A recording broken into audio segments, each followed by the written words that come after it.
Thank you. At this time, we're going to jump right into the meeting. We did have one other person that wasn't here last time. I'm going to ask him to introduce himself and tell us who he's with. What number are you, Rob? Good morning. I'm Robert Worrell with the Georgia Department of Revenue.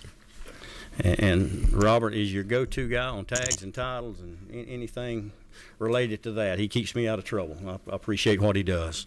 So at this time, I'm going to ask Jason Reeves with the used car board if he'll come to the podium and basically, tell us how we got to this point with the board, how Georgia is known as now the worst state for the abuse, and how we can address it. So, table mic, podium mic, where we at?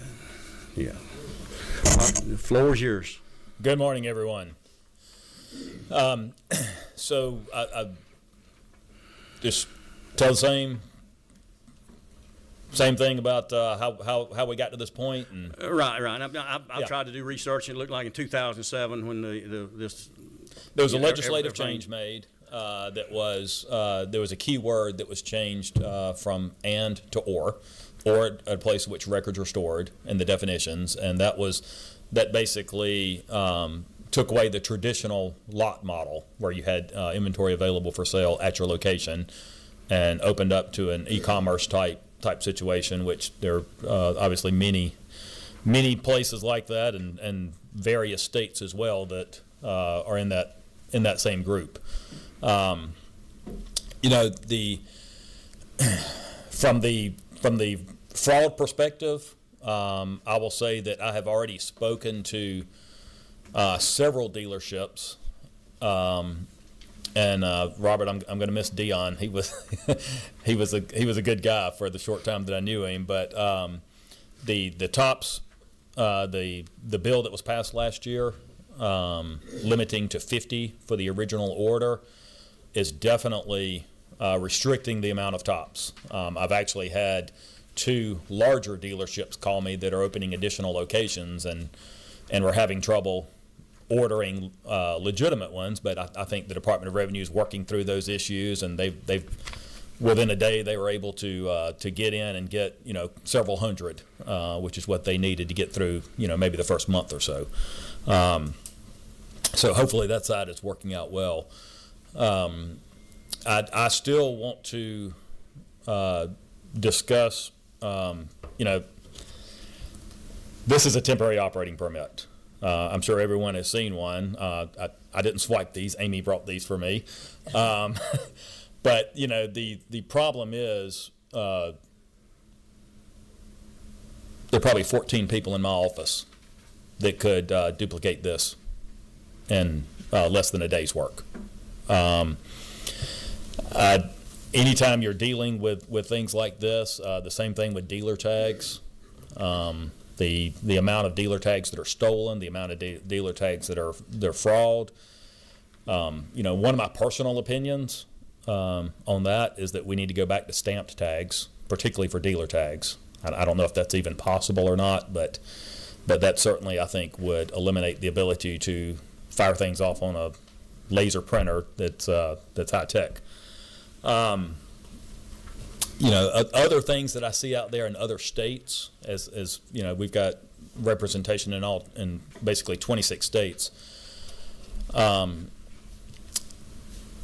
Better communication between the licensing board and the Department of Revenue.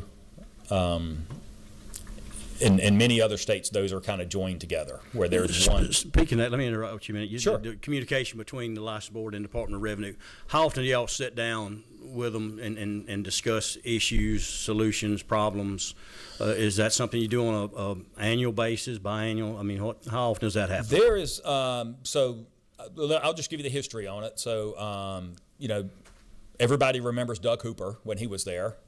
He was an icon on that, but that's been decades. Matt Christie, who is an attorney for the Department of Revenue, we actually had, obviously that representative is at the board meeting every single time. And then we probably, and I don't want to misspeak on this, probably when Matt was there maybe once a year, had a meeting They kind of set up a joint study group where the Department of Revenue and the Secretary of State's office would discuss any open issues that were maybe combining on the two of them, larger issues and general concept. What doesn't happen, though, is the Secretary of State's, the board, the staff there does not have access to records, temporary operating permits or anything like that, how many people have ordered, how many sales have been made or anything, so that when the inspectors go in, they're kind of blind. They go into a situation where you walk into a dealership, and it doesn't matter how large or small the dealership is. You say, let me see your 10 deal jackets from July. And if the dealership says, I didn't sell anything in July, there's no proof one way or the other on it. So it honestly would be nice if there was a little backing in those inspectors to be able to go in there and say, I know that you issued this many temporary operating permits in July. I know that you finalized this many sales in August, and so where are these deal jackets? And then Chris, he did a great job laying that out. Last meeting as well. That's a huge problem. We've got to absolutely fix that. Whether it's moving the board or allowing some other method to get that information to them. Yes, absolutely. And kind of on that same line, we talked a little bit at the last meeting about maybe having dedicated inspectors to the licensing board instead of right now the inspectors are shared across 6 different industries ish, 4 or 5, and there's always turnover in employees and everything. So getting those inspectors up and trained is not a slight task, and it's training on both sides. It's not just training to go in there and say, look for these things and find dealerships if these things are missing. It's also training in that they should know it well enough to know what's not a finable issue, to be able to go in there and say, listen, you're doing everything right, and not make mistakes and fine people when they shouldn't be fined. So it's kind of both sides on that. And we've actually got a training meeting in maybe a week. Next Thursday. We're going to do a training with some of them. So, deal jackets are obviously, they're critical in this industry. It's critical to know when they bought the car, how they bought the car, who they bought it from, what the odometer statement was, and then all of the paperwork involved in the selling of it, including the issuing of tops and the finalization of the title, are critical that the inspectors understand that process thoroughly. Other things. Obviously the 630 bill gave the licensing board some additional authority to go in there and set some rules. We're very early in that process, and so we're and the restructuring of the board. So we've got to get in there and kind of start a study group on that and figure out what, if any, rule changes need to be made on that side. So you don't have a timeline when that might happen. I think we would start this fall, and I'll give a shout out to Chris Jones. The last rules that we tried to change, we started with large changes, and by the time 7 years of my life are gone, we whittled it down to just a few distinct changes, and I think we all understand that to get through the Attorney General's office and everything, we're going to, pick out a specific section, get that rule changed if needed, get the Attorney General's office to sign on it, and get the governor to sign off on it, instead of trying to do sweeping changes, which they were needed, but it's impossible. Speaking of those changes in the last 5 years, and you probably don't have that information now, but possibly the next meeting, could we get a list of what's rules or regs have been done or introduced or changed in the last 5 years? Because I know we've been addressing this issue for probably the last 5 years or longer since I've been here. Sure. The only changes that we were actually able to make that the licensing board had the authority to make were fine schedules and stuff like that, because we really couldn't make any other changes until 630 was passed. And 630 did give the Secretary of State's, licensing division the authority to make a few more changes on that. Okay. And then I would like to bring up one other thing, because from the dealership perspective, I've spoken with Matt Christie in detail about it, and this is test drives. Everyone in here has probably seen a test drive tag, right? They're illegal. It doesn't exist. Yeah, I passed one last meeting on the way up here. Got one right here. So the problem is, and I'm not going to speak on behalf of the New Car Dealers Association, but I think they would agree with this, that dealerships have two choices. The only people that can drive on dealer tags are full-time employees, or besides, sometimes they don't feel comfortable going on a test drive with people, and sometimes it's just the people don't want somebody in the car with them. And so, test drives are allowed without that principal or without any employee from the dealership. So it places the dealerships, it forces them to break the law. It forces them to either put a dealer tag on there without any representative from the dealership in there, or to leave this on there, which is just as illegal.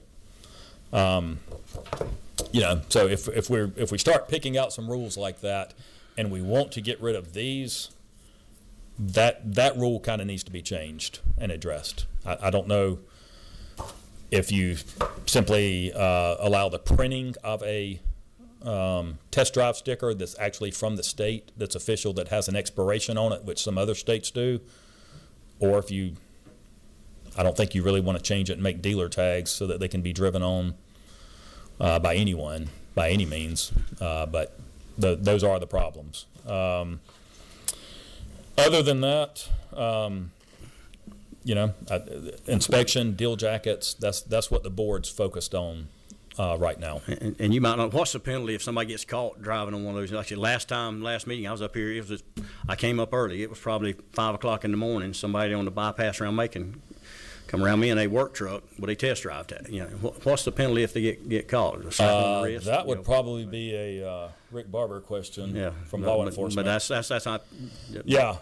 I don't think it's, well, I mean, if you say I'm test driving from this dealership, I mean, obviously the local law enforcement doesn't want to penalize, Butler Chevrolet or Lexus or. This was probably a late model 1990 work truck. Yeah. You had work tools in the bag. I know the dealer tags, if they get caught with a dealer tag, they get confiscated. Yeah. So that's, there is some enforcement there. And, all right, number 21. So hang on a minute. You're saying if they get caught with a dealer tag that they're not supposed to pay, they confiscate the tag? They can confiscate the tag. I know Justin Arnzen, who I have spoken with oftentimes over the years, tells kind of a funny story where a dealer tag was sitting on a grocery delivery truck. But it could be anything. It could be on a wrecker. You can't put dealer tags on wreckers or any type of vehicle that's supposed to be registered. That's a new car or used car. New car or used car, absolutely. And so that, Justin does, the DOR, if I'm not misspeaking, Robert, has the authority to confiscate those tags, and the dealership has to basically give a long explanation to an agent as to why that tag was being misused.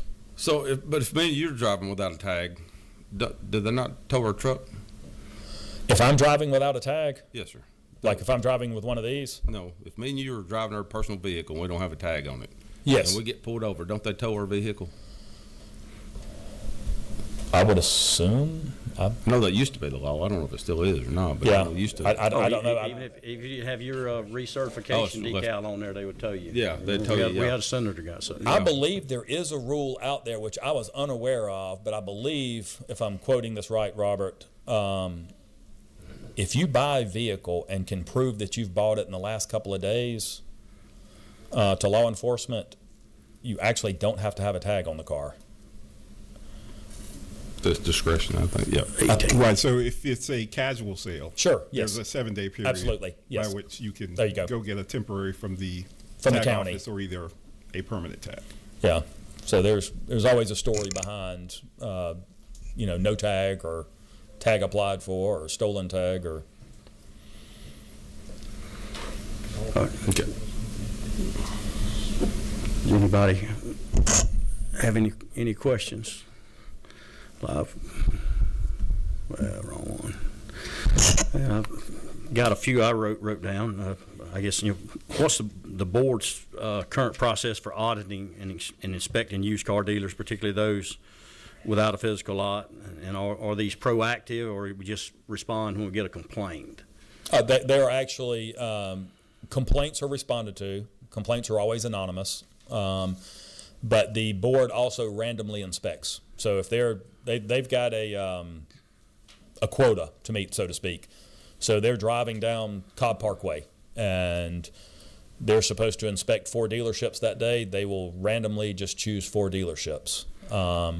There are instances where the board will ask for an inspection to be made, so that if an issue comes in and there is nothing that's, nothing that really needs to be done but looks a little odd during a meeting, sometimes we will ask for a dealership to be inspected and go pull deal jackets from that. How do you verify that they're not just issuing tops versus legitimate sales? How do you make sure that sale is legitimate far as? So we actually have in the new rules that got passed and signed by the governor earlier this year, there is actually a copy of the temporary operating permit has to be inside of the deal jacket.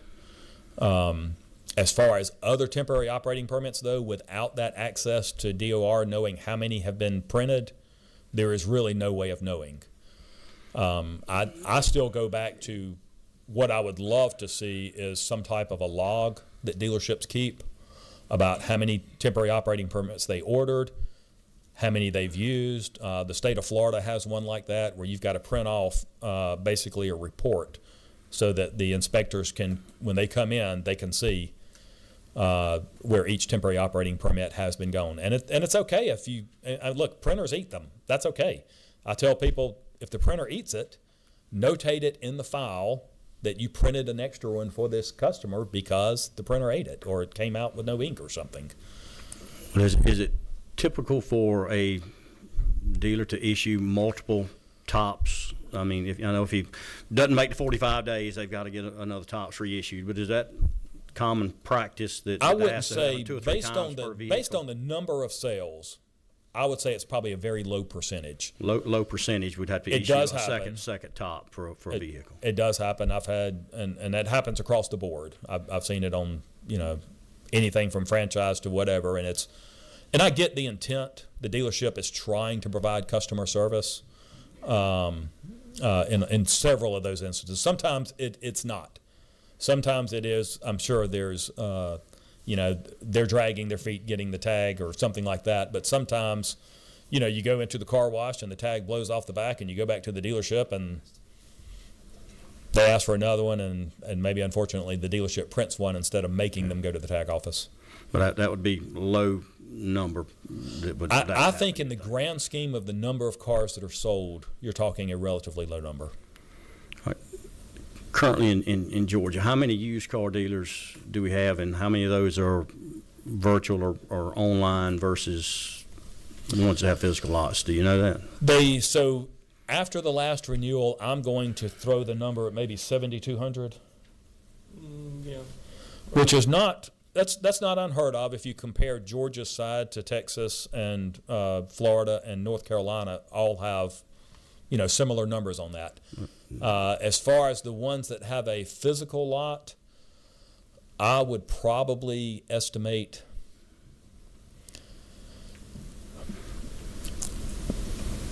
I say cautiously 3,000, but there's a slant to that number as well, because I'm not including necessarily people that they own a mechanics repair shop and they have a license, but they sell, 4 or 5 cars a month. I don't really, they certainly, they are in the car business, and I'm not denying that. I'm just saying you're not driving down Cobb Parkway or Buford Highway and seeing these, 40 cars sitting out there. I guess comparing Georgia with Florida and Texas, Texas and Florida have Florida has double the population, and Texas probably 2.5 times. And Florida's are, physical lots. And they don't allow virtual brokers. Is that right? Is any states around Georgia allow? I believe North Carolina does. So, Florida, you have to have, don't quote me on this, a couple of years ago it was, a couple of parking places and 2 spots and 100 square feet. all right. And I think I've asked all the questions I've got down, and that's perfect timing. My next speaker just walked in. So anybody, wait a minute, I got a couple more questions. 21. Sure. Representative Ridley. You talk about the used cars, the number of used car, I guess, license that's been issued. I found out we got a very odd situation here in the state of Georgia, too. If you sell trailers, pull behind trailers, gooseneck trailers, you've got to have a used car license for those. So, but when they sell, they're still printing out, so they're still getting a VIN number that for the tops that goes into the Department of Revenue. They don't print it. They don't put a top on a trailer. They don't have to, because it's a trailer. Because it's a trailer. Okay. Yeah, and they are actually exempt from licensing. Oh, I will tell you. When did that happen? I think it's always been.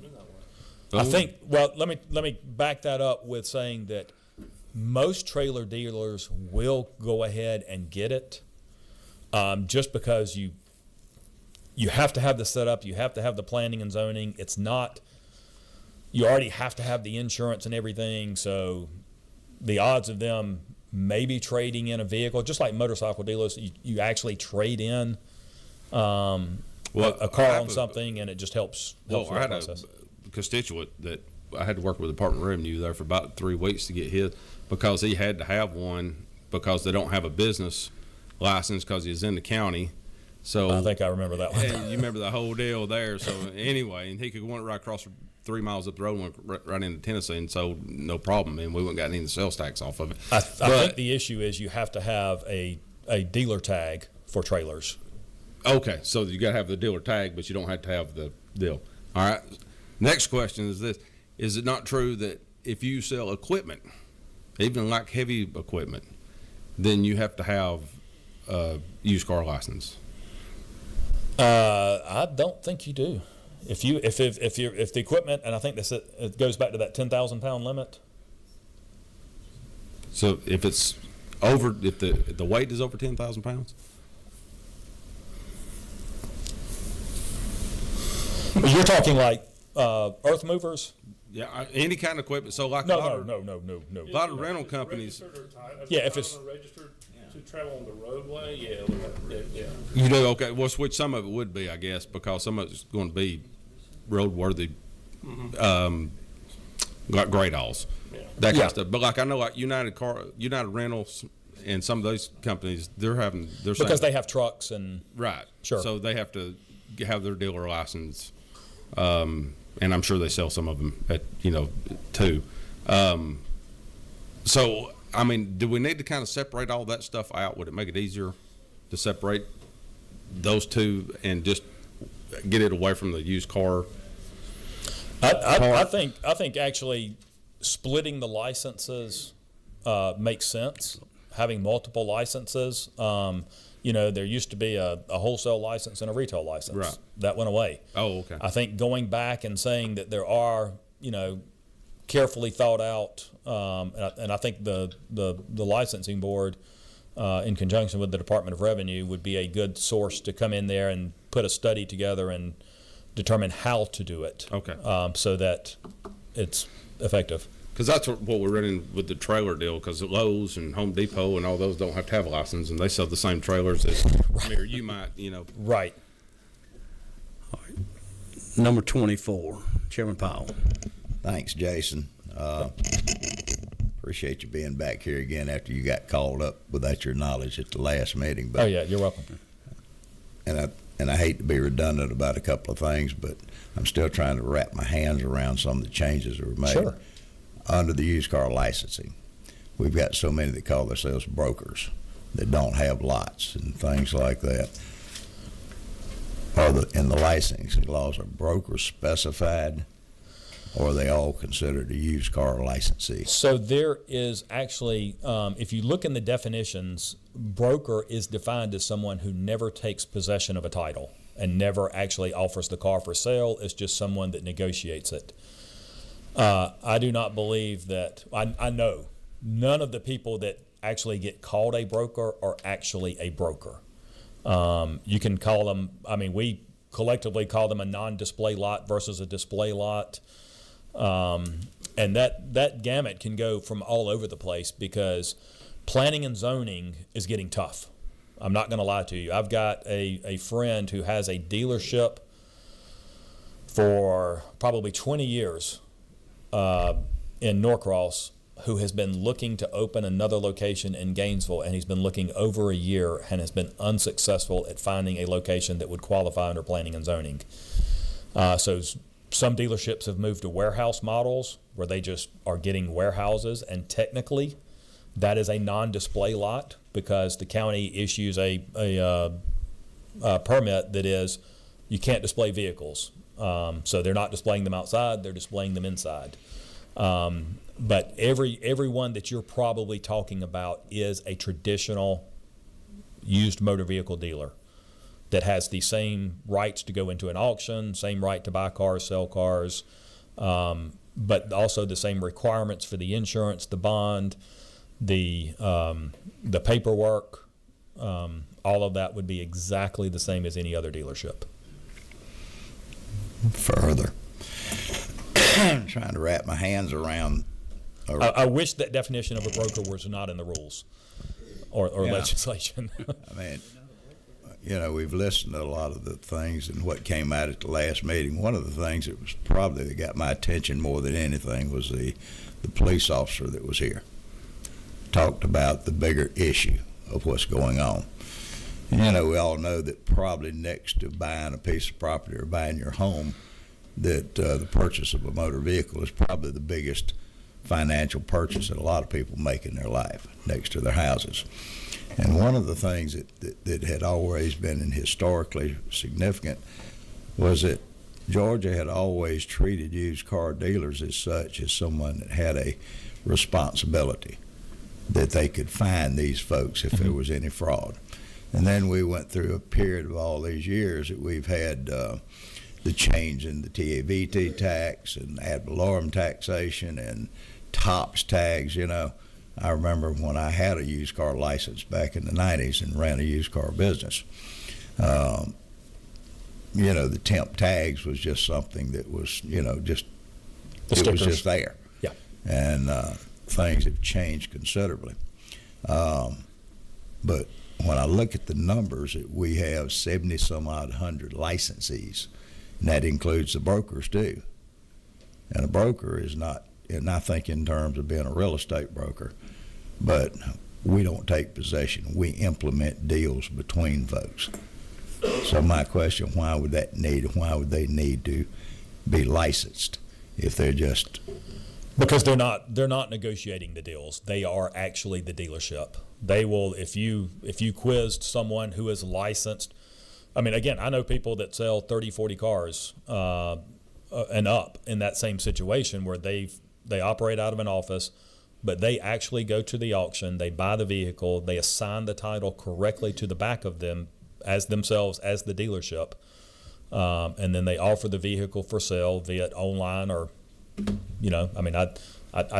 I hate to say Carvana because that's obviously a big player, but they're trying to do their mini online sales, and so they're taking possession, they're doing everything that's correct, and they're selling the vehicle. Is there fraud in the industry? There's always been fraud. There always will be fraud. You can't. The only thing that I will say about that respectfully is that technology, just like AI, is going to outrun what government can regulate. And that's you're seeing an example of that with the abuse that was going on with temporary operating permits, which I think that this the House bill did a great job in limiting that, and I think you're going to see a strong reduction in that. But I think that you have to just understand where technology is going, and just kind of for you all, keep it in the back of your mind that things have to adapt, regulations have to adapt year in and year out to keep up with criminals. You've been on the board. You've been on the board for quite a while. I have. And I'm sitting there, and the only thing that I can add to this is that, I've been quite surprised at how much has changed in the laws that deal. And a lot of it's because we have given rule and reg power and things like this that we don't even know what's going on in a lot of the cases. Would you agree that we're in dire need, given the presentation from the law enforcement at the last meeting, that we need to do a major upgrade and put some specific and strong recommendations by code of what needs to happen in this process so that we can deal with these dealer tags and fraudulent use of TOPS tags, and possibly even the possibility of consumer safety? Would you think that we need to do a major upgrade to this? I think carefully carved upgrade to not hurt legitimate businesses always. I don't think anyone wants to do that. But I do have some ideas which I would be happy to discuss. And I think that I had with Rick's here somewhere. Where's he at? He's back there. So we actually had lunch after that first meeting, and we talked about vehicle theft, and there's a lot going on with that, and I can tell you that I think everyone is concerned with it. I think that from the franchise dealerships who are getting the cars when they're new, to the insurance companies totaling cars because of minor damage and they don't want to do it, to cars being stolen, to cars being shipped out of the country, it's handicapping legitimate dealers who are trying to find inventory. There's a massive shortage in particularly reliable used motor vehicle dealers. And so that I think that anything that we can do to curb theft or anything like that needs to be seriously looked at and stop that in its tracks. One other thing, and it's very insignificant.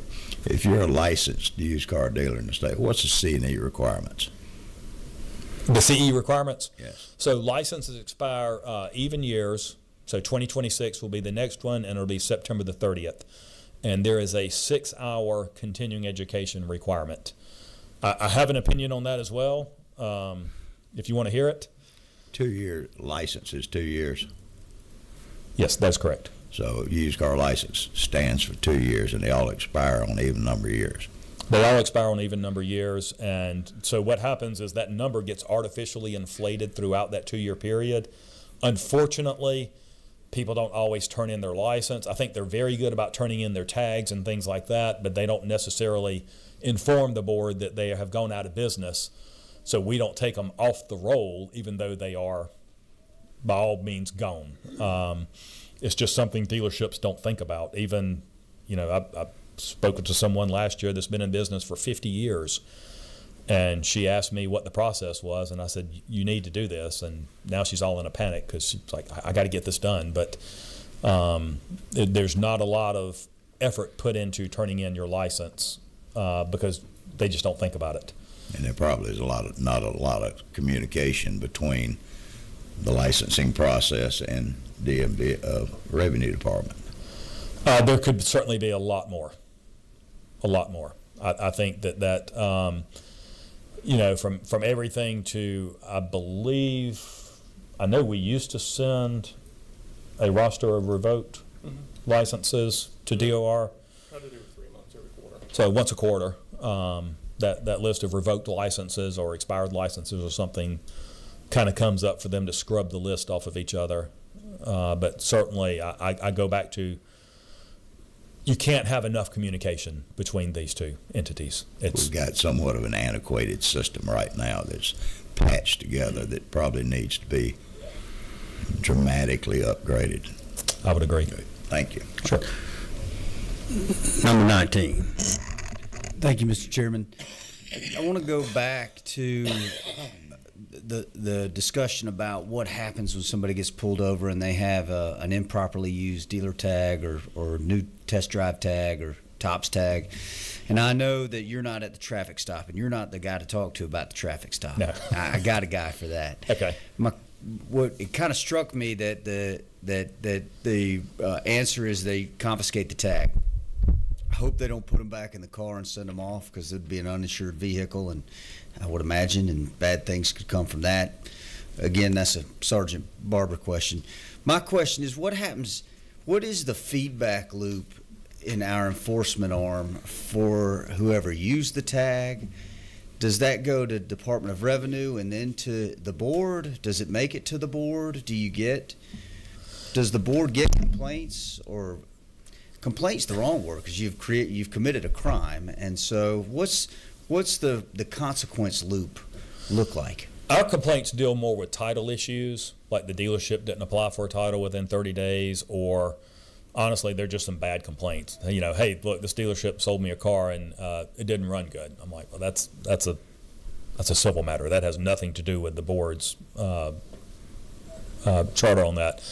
But as far as, I think you would find that the Department of Revenue, the dealerships are much more concerned with that. So if Robert's division revokes their dealer tags, the license is really irrelevant, because they can't get in the auctions anymore.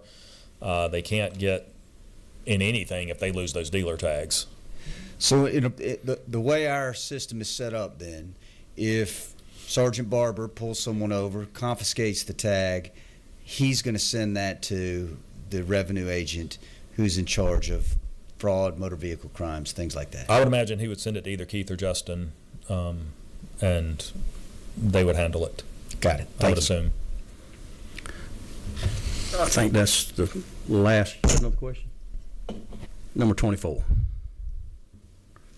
No? Okay. While he's talking about the dealer tags, last time we learned there was, I think, about 50% of the used car dealers sell less than 5. I think 67 or 69% sell less than 20. The number of tags, your opinion, do they need 3 dealer tags if you're selling less than 20 cars a year, or access to tops? I think, in your opinion, do you in need my 3? opinion, I think 2 would be sufficient. Even for somebody selling 5 cars, they would still need 2. 5 cars a year? Yeah, I mean that's what 50%. The numbers we were showing, and 67% sell less than 20. Yeah. I mean, I could possibly see it, because what if I just happened to have 2 vehicles I needed to transport at the same time? I mean, the odds of me needing 3 are not that great.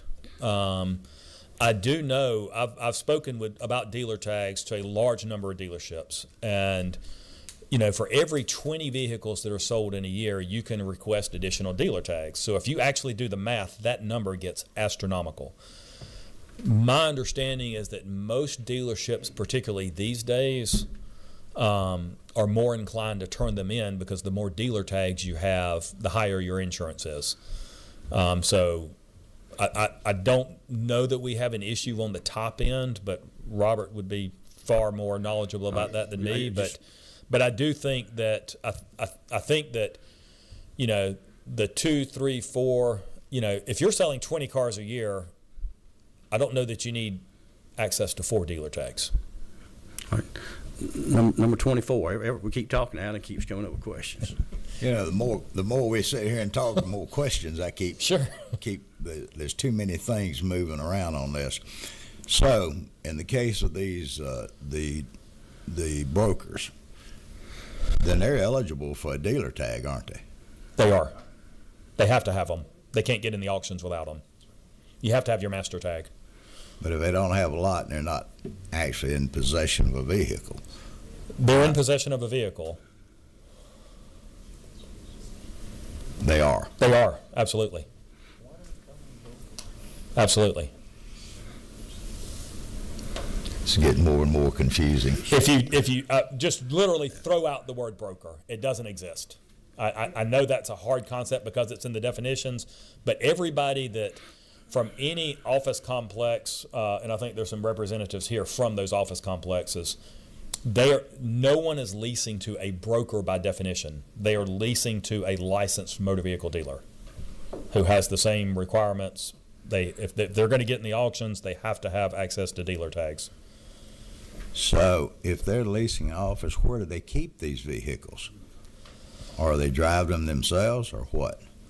I would probably say, everyone has the right to drive a vehicle that the dealership owns, on a short-term basis. I would assume that they either rent a storage lot or they rent a warehouse or they, I talked to a guy the other day that said, I've got 40 acres and I've got a large, sorry. Okay, so, well, I'll let you address it. Yeah. Let's move on. We got several other Sure. people to present. We might come back to this in next meeting Sure. again. So yeah, Anytime. we need to move on. I appreciate you coming this morning, Jason. Good information, and we'll move on to our next presenter, Chairman Todd Jones. And I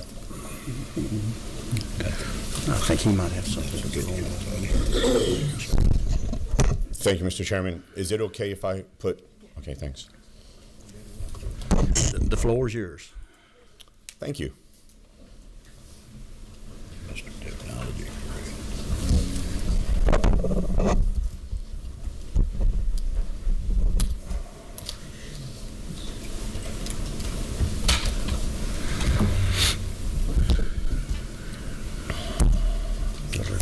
Screen's not on. Just 1 second, Mr. Chairman.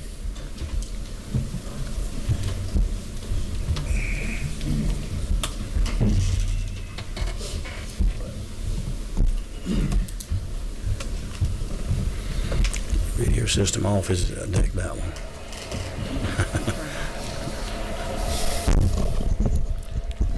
Mr. Chairman, you ready? Yes, you go ahead. We're just trying to get the side screen going, but you go ahead. Okay, thank you. These are working. Mr. Chairman, members of the committee, thank you so much for your time. If I could, I'd like to give some context before I just jump in with my comments.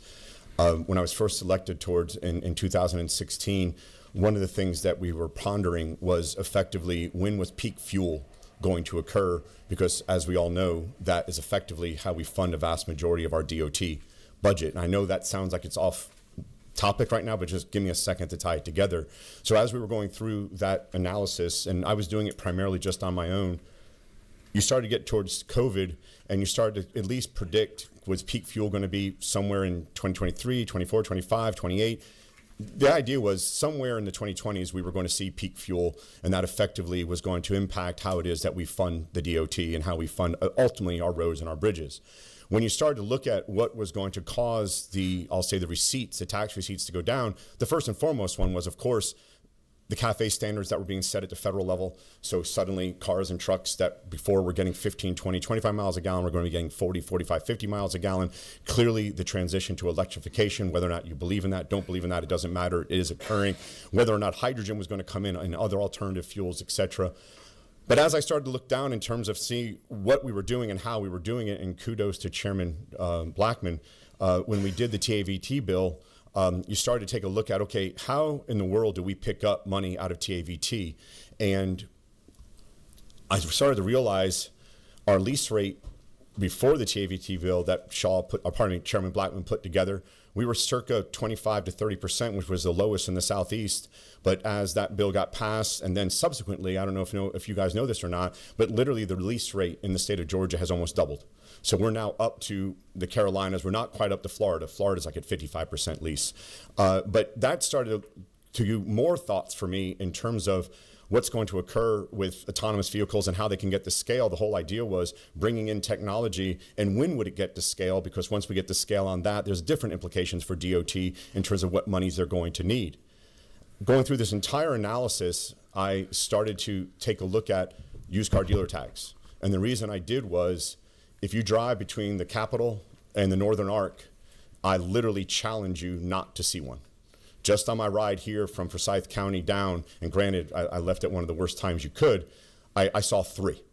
I saw one before I got onto Georgia 400, and then I saw 2 on Georgia 400. And I was like, started to look at, okay, what do these dealer tags mean? I had no idea. And I'm not here to suggest that I know what the dealer tags, in terms of what the dealers do, in terms of knowing every one of the laws. I've tried, but I don't pretend to be an expert in it. But I started to realize, that's interesting. In terms of the fees that they don't pay, maybe TAVT as one example, and then started to realize, wait a second, how many of these are happening? How many used car dealers are there? How many people are actually looking to do it? And to the point that Chairman Powell was asking about just literally 5 minutes ago, in terms of, I recognize that broker isn't in, I'll say, the statute, but how many are, call it, those with real lots that all of us, at least for me, growing up, I thought of a used car dealer or a new car dealer as someone who has a lot and has those lots on there. And then how many, and I'm just going to call them our brokers. And started to look through that, and then started to look at more of the data. The DOR was very, very helpful. Chairman Corbett was very, very helpful. And then started to realize that a vast majority of them are at best 1 to 2, but there's some, and actually a decent sized minority, that are 0 in terms of cars actually sold. And I was like, but hold on. The absence of having to pay TAVT, that's something important. But then I started to take a deeper look and started to see that for some unknown reason, as you drive between the Capitol and Forsyth County, I guess dealers don't like to drive Hondas and Volkswagens and Toyotas and Chevys. They really like to drive Porsches, Maseratis, Bentleys. That was a nice one in front of P.F. Chang's. But at the end of the day, and I got some other examples, but it got to the point where within my family, and because of the hands-free law, during my trip, I won't pick up my camera, but literally, it's just gotten to the point in my family with my 4 children, there's literally a joke around how many used car dealer tags can I see in a given day, and whoever's in the passenger side is literally taking the pictures to prove that they won. Look, I'm not here to say that legitimate used car dealers don't have a place. Of course they do. We want them to be successful. We want them to contribute to our GDP. We want them to contribute to our employment base. You name it. But if people are using this mechanism to avoid, we'll say on a Bentley, the TAVT on a $300,000 car, well, I think we have a moral obligation just to look at that. I'm sorry. Oh, I'm sorry. No, go ahead. So if we go down, this was one of my favorites. For those of you who don't know, a supercar, if you're brokering a supercar, you don't put it on the road, guys. You put that sucker on a flatbed. Because God forbid, if it ends up in the wrong place and the wrong chip on the paint, that's $25,000, $30,000 off the value of that car just literally in a heartbeat. So forget getting into an accident. But this was one that my daughter picked up. I kind of got a kick out of that one. But anyways, thought I'd give you some of the kind of the lower ones, the Infiniti, and then an E-Series Mercedes. So I kind of came off the Porsches and the Ferraris and the Maseratis and the Bentleys and thought I'd show you just some of these. The point that I'm trying to make is that I believe the good dealers should not be, I'll say, victimized by what the bad apples are doing. We have an obligation to the good ones to pick them up, propel them, and frankly help them get through the economy and hopefully find ways to make our economy better. But for those that are literally putting used car dealer plates on commercial vehicles, my hunch is, and nothing against Bennett Design and my apologies, But my hunch is that's not being sold tomorrow morning, and he didn't just pick that up from the auction. It's just a hunch, okay? And then same thing, I kind of dug this one, the modified truck and whether or not that's going to be done. But ultimately, the message that I wanted to provide was being able to differentiate between, I'm just going to say, a legitimate dealer, one who truly is contributing, and one who's truly moving cars as either a primary job or I'll call it a side hustle. And there's nothing wrong with side hustles. I'm in the gig economy, so there's tens of thousands of side hustles to be had here. But there needs to be legitimacy to that, an actual show of true commerce, an actual show of, yes, I've moved 5 VIN numbers, I've moved 10 VIN numbers, meaning I've moved those cars. And so I don't want to, because I know all of you are learned in terms of how it is that we pick up cash in terms of from a transportation standpoint, but I will challenge anyone in the sense that we are going to see autonomous vehicles at scale in the next 10 years. We are going to see air taxis in the air in the next 3 years. And yes, there's an argument to be made that the current road structure can handle an additional 200 to 300% throughput, because cars will be running at NASCAR speeds at NASCAR distances. There will be no more accordions. There will be no more rubbernecking when you have, I'll say a police officer pulling someone over, or God forbid, an accident, etc. But I will still argue, because of the fact that things get more expensive, we still need to be looking at that revenue stream. And I will grant you that this is not a massive mover in terms of that revenue stream. I'm the first one to say that. It's the transformation in terms of how we're going to look at the fuel tax is going to be the true major transformation. But this is, in fact, a contributor to it. And I think just from a fairness point of view, I would expect that our citizens, 10.7 million of them, would expect us, if we know that things like this are occurring, that we would take action to put guardrails around it. So I'll call it the good actors are treated as such, and frankly, the bad actors are treated as such. Mr. Chairman, that's the extent of my presentation, sir.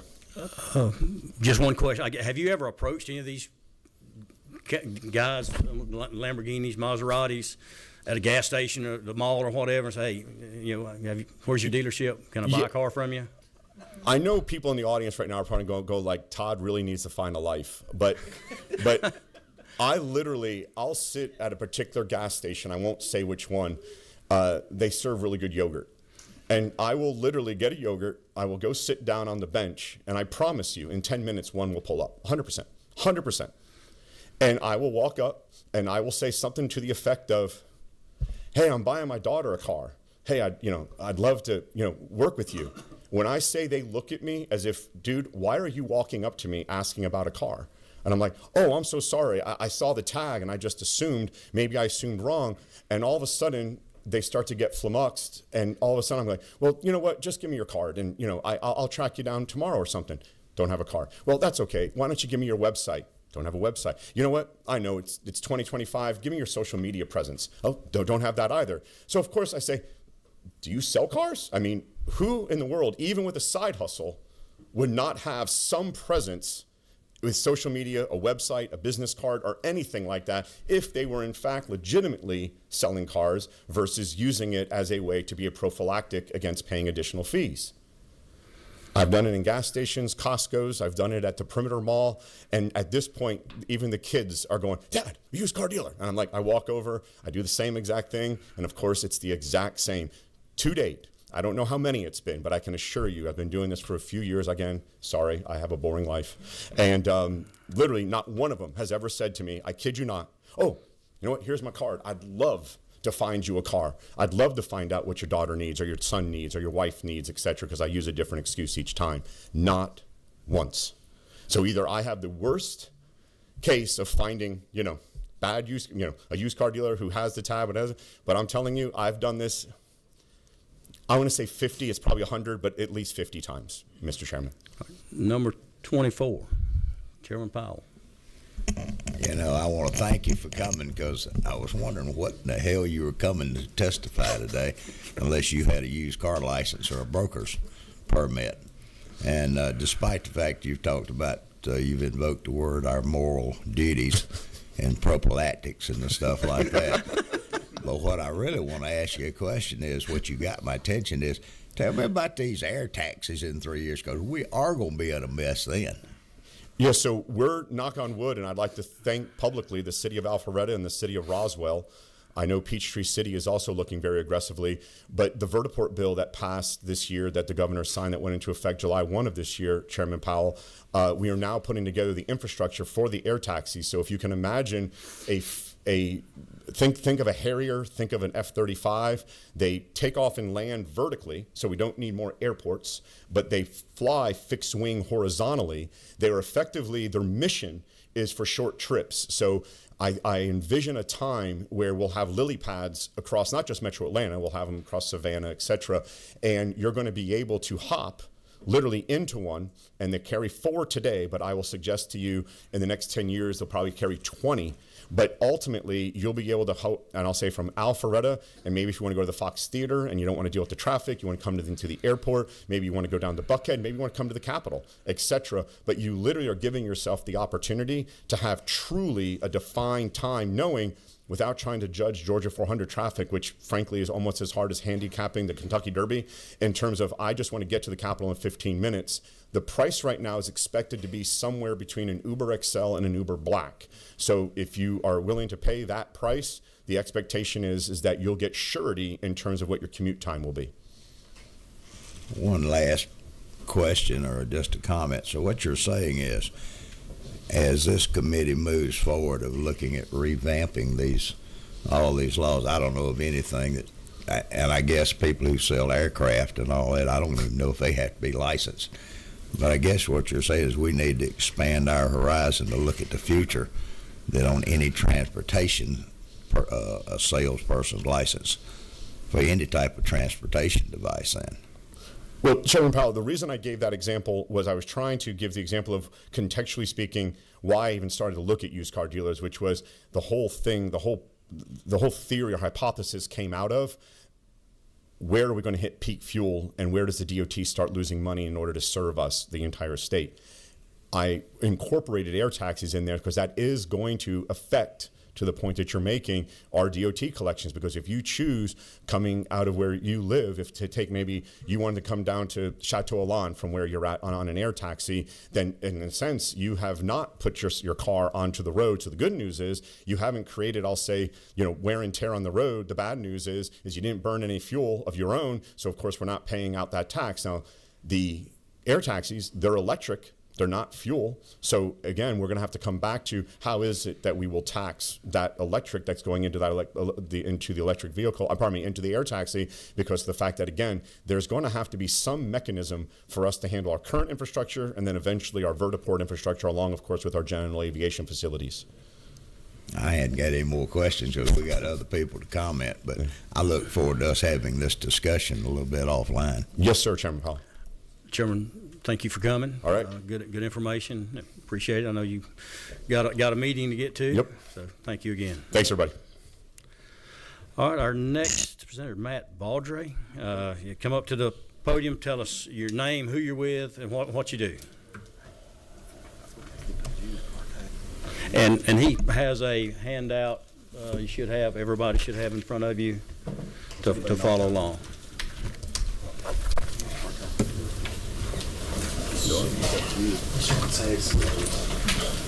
Good morning. Good morning, Mr. Chairman. Thank you so much, and distinguished members of the Used Motor Vehicle Dealer Committee. I really appreciate it. My name is Matt Beaudry. I am currently the chairman of a new association. It's called Georgia E-Commerce Auto Dealers Association. It represents the over 4,000 e-commerce dealers that we've been alluding to and talking about. I'm going to hopefully clear up some questions that Mr. Powell had. The broker, e-commerce dealer, we are not calling them brokers anymore. That is because it really is a misnomer. I'm going to be able to show you that on some of the handout information that we provided. But I wanted to kind of give you guys an idea of who I am, who our board is, and then kind of hit on 3 real major topics that I know are really important to the board, one being the dealer tag topic, one being, which I think has been great work by y'all, fixing the TOPS situation, as well as look at the office size.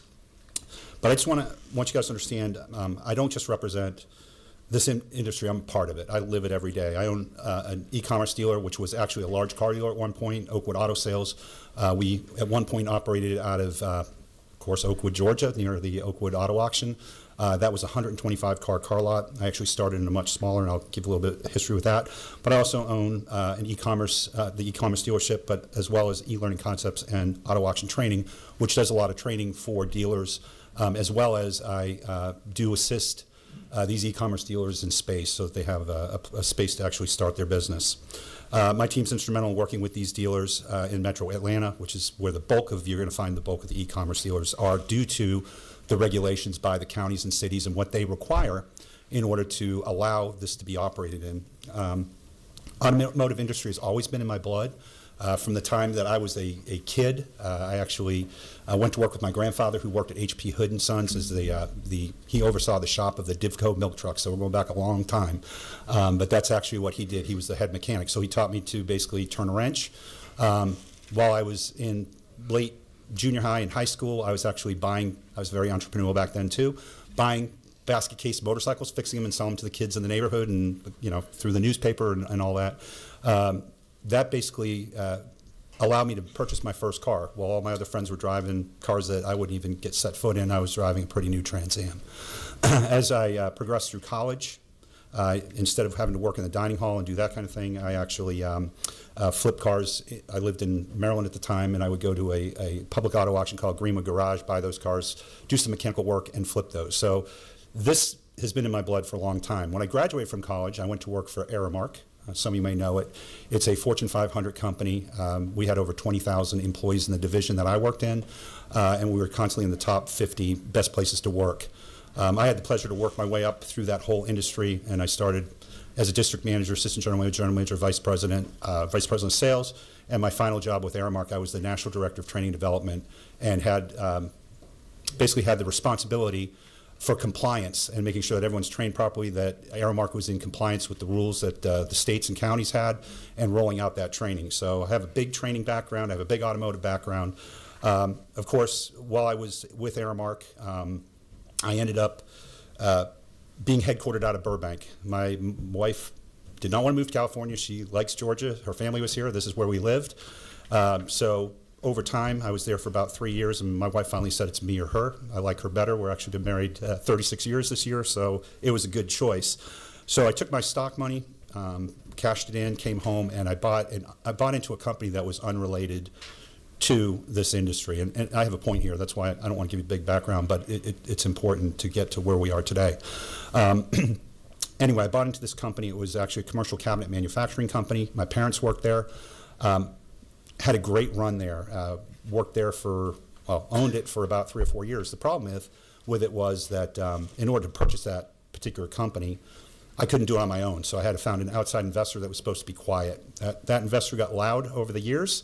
And as he got loud, if you all can remember the Great Recession in the 2000s, if you were in the building industry, that basically took a hard hit.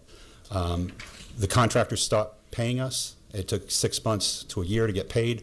And at that time, I had to forgo any kind of income coming out of the company, which really hurt. So for a whole year, we lived on our savings. At that point, my partner, who was a bad partner that was very smart, he was kind of a lawyer, accountant, everything all rolled into one, very sharp individual. I was the young entrepreneur just learning the business, basically got me to give up my company, and I ended up having to walk out, and I lost everything I owned. So here I am in my early 40s, not really having an opportunity. At that time, jobs were hard to find because it was the recession. So I ventured out and found, something that I really loved, and I went back to it. And I decided I'm going to get back into the car industry. At that time, I went in and I started what we want to call broker. We now call them e-commerce dealers today, with basically just a few $1,000s. That's all I had. We did business well. I ended up within about 6 months, I was able to transition out of the broker office because my goal was at that time was to have a car lot. So I transitioned out of that. I rented an office from Sherry Turquia, well, actually a little car lot from Sherry Turquia, who was Maxie Price's daughter. Had 6 cars on there and started to sell those cars in Monroe. I continually grew. God blessed me very richly. I'm a very strong Christian about this stuff, and it's very important to me. We actually, I was doing some scrap metal. Sherry had told us that she had sold to a church and that we had to move on. The lady next door was doing scrap metal at the same time. She said, you're my neighbor. You're the guy that sells cars. And I'm like, yeah, I am. I said, but I don't know what I'm going to do because she just sold the building. She said, this property right here is going for sale. I'm like, well, I can't afford that. She said, no, you don't understand, honey. I'm going to go ahead and finance it for you, and I'm going to put your dealership here. So it was her being a blessing to us that we were actually able to continue to grow. And that was a 30-car lot. From there, I went to a 125-car lot. So I have experience in this from both the teaching aspect and the car business. Today, I still hold my license as an e-commerce dealer. I have already sold 7 cars this year. It's not my primary industry, but it does help when my wife wants to go on trips. So it's still important to me. As time went on, I saw the need to help other people get in business, people like me that really wanted an opportunity to grow. So as busy as we were, we went ahead and we rented a storefront in Gainesville, Georgia. It was basically 1,200 square feet. We built out 12 offices and we rented those to e-commerce dealers. So as we did that, and I put every nail in that building, so it didn't get handed to me. We worked very hard to build a business where we could help other people build a business. A couple of years ago, my brother-in-law, Robbie, who's sitting here today, he had a need. They had remodeled their home.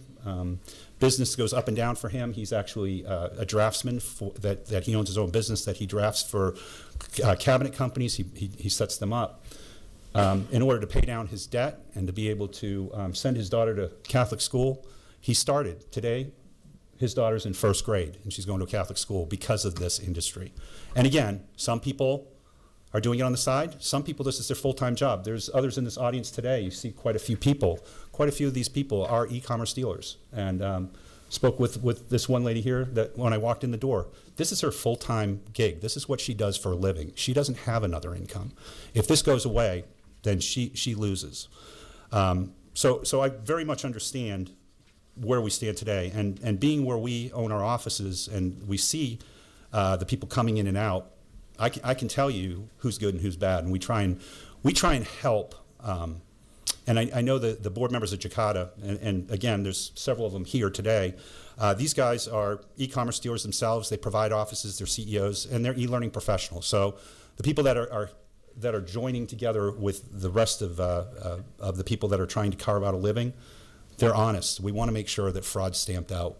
The last thing I want to do is have a fraudulent person in my office. I will do everything I can to help you remove that person. And we've got some suggestions in there, and we're going to get to that in just a few minutes. But going further, Mr. Powell, you had asked this question, and I don't mean to call out, but if you look at what 40-2-38-1 states regarding who a used motor vehicle dealer is, it does include this group.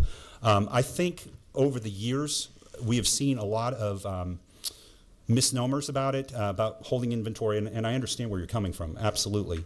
But I'm going to show you the statistics today as we walk through this. This is factual information. So instead of I think, it might be, I'm not sure, I'm a statistician's guy. When you're in compliance and you work for a company like Aramark and you report to Joe Neubauer, who was the CEO at the time, he's not going to take the I thinks, it might be. He wants to see hard facts.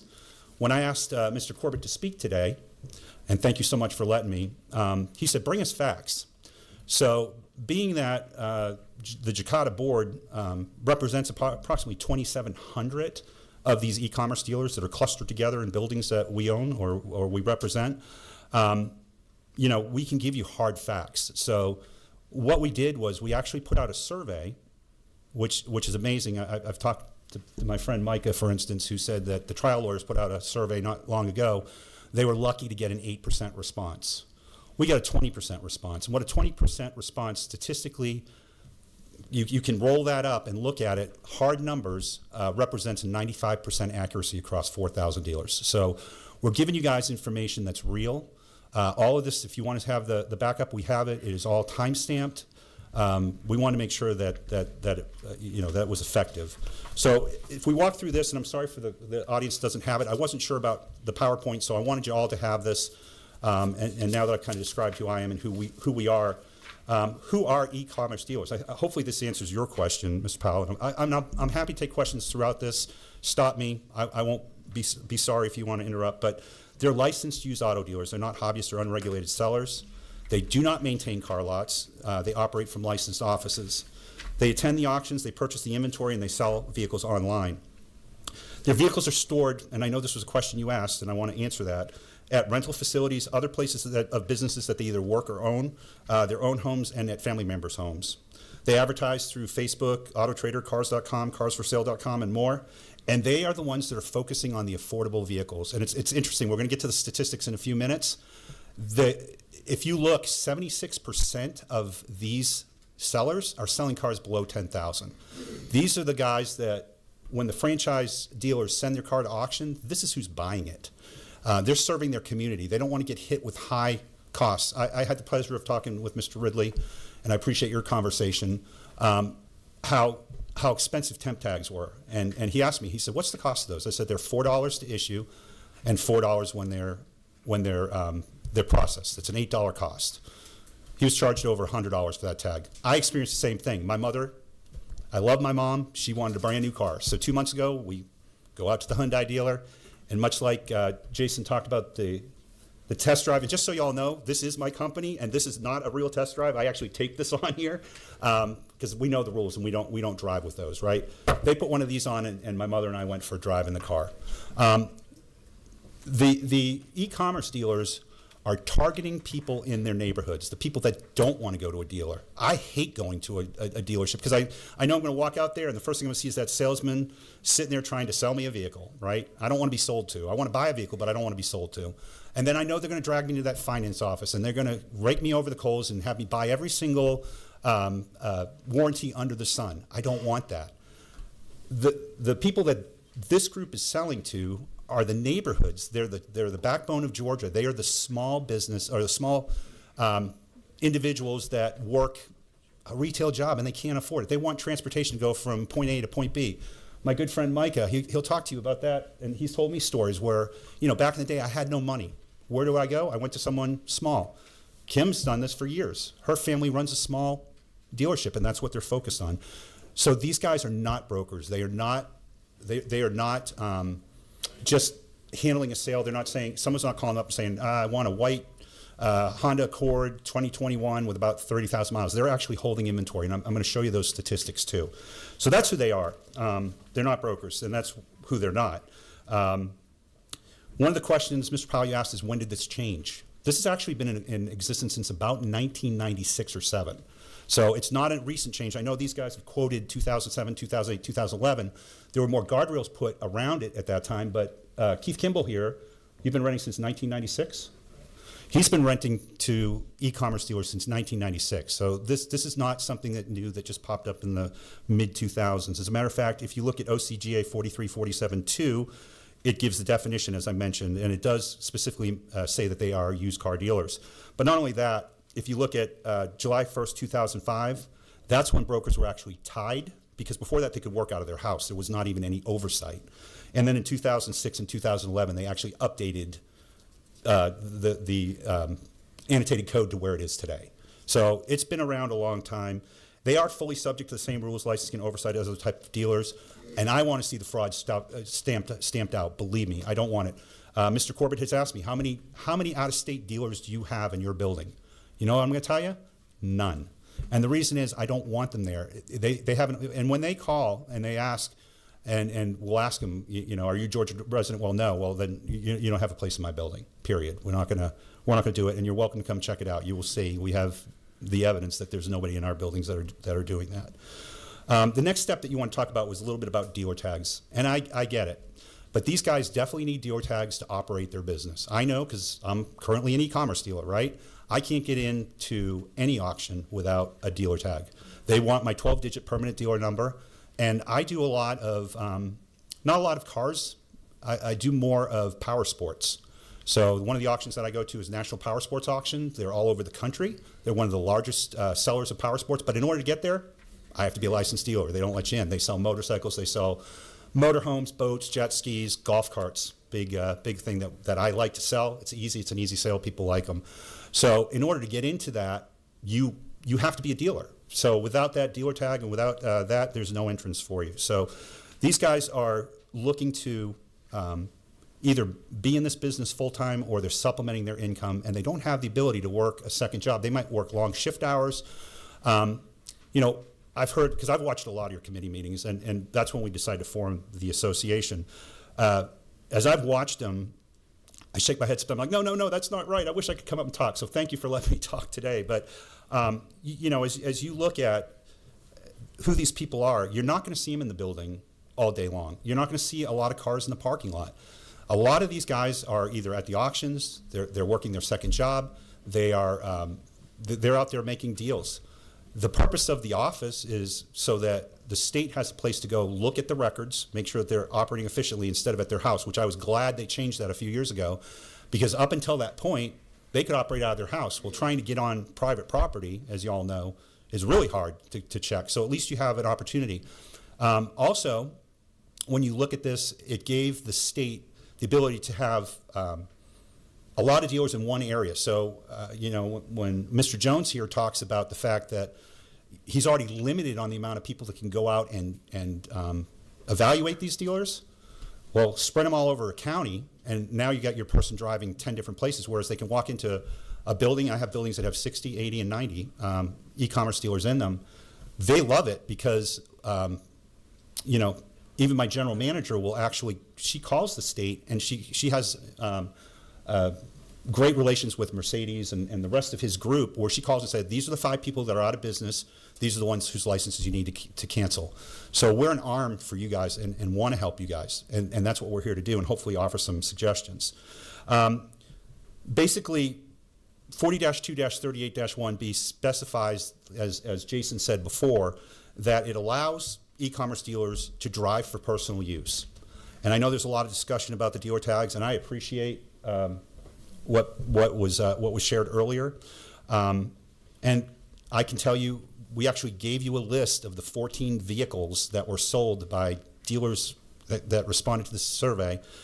And that was 14 vehicles out of 472 dealers that responded. So 14 vehicles, and some of them aren't Highline. When I shared them with other friends, they're like, well, this is a Lexus, it's not a Maserati. Now, I agree. We need to go after those guys. We need to I don't want them in my buildings. I don't want them in our industry. If they're playing games, take them out. But to take out innocent people really, really hurts our industry as a whole. Again, insurance is so expensive. Now, I know when, and I've heard it in some of your past committee meetings where it talked about, we talked about how the dealers can get into this business for a couple $1,000s. You're right. They can get into the business for about $3,000 or $4,000, maybe $5,000. Prior to 2020, insurance for e-commerce dealers, basic single limit liability, which is $125,000, was around $1,800 to $2,200. Today, just for what we call transport-only insurance, which is meaning you go to the auction, you buy the car, you bring it home, or you take it and have it repaired and bring it back to your lot, it averages between $4,000 and $5,000. That's not to drive it personally. So when you look at the people that are getting into this business to supplement their incomes, and you look at the expense that they're expensing, they can't afford it. So if you look at our charts, 20% of the e-commerce dealers are using dealer tags for personal use, which they're allowed to do as long as they're so insured. The other 80% are not. And some of the comments I got back was, well, we don't want to put mileage on the cars, or we're here to flip those cars, I don't want to be driving them. So again, the misnomer says that everybody's driving on a dealer tag. Well, the truth of the matter is about 20% are, because the expense is so high. Once you get into the business for $4,000 or $5,000, you still have your monthly expense of, because the insurance is so high, you're putting 20% down. That's how they get it to the $4,000 or $5,000 number. But you're still paying for your office, your bond, your insurance, everything on a monthly basis, and their expenses are $1,200 to $1,500 a month. So it is significant. Part of the things is when you look at a dealer tag, you can't decipher between the other groups, such as franchise and independents. One of the things that could be looked at is a separate dealer tag that's for each listing. They have some sort of an indicator on them. Franchise dealers have unlimited tags according to how their franchise agreement reads. And e-commerce dealers, as Jason mentioned, they start with 3 tags, and for every 20 vehicles they sell, they can get an additional one. So what are some of the dealer tag suggestions? One of the big things that I've always done, and I always thought this was good practice, and we don't see this today, is require proof of ownership by the dealership in the vehicles using that dealer tag. So if we're using that dealer tag for personal use, we have a copy of the title or a copy of the bill of sale from where it came. We'll white out or cross out the price. But that's carried in the glove box. So if we're stopped by law enforcement, we can prove that this is a dealer-owned car and it's not a personal car that someone slapped a dealer tag on. You know, this already holds true, and I heard you guys talking about it, and I certainly wouldn't be opposed to it. Enforce the minimum sales requirement, right? Right now, if you look at the definition of a used auto dealer, and this is written into the code, then if you sell 5 or more cars per year, it's prima facie evidence that you are a car dealer. All right, so you already have a 5-car limit there. So the ones that are selling 0, 1, 2, when their renewal comes up, challenge them on that. Make them show where the inventory is.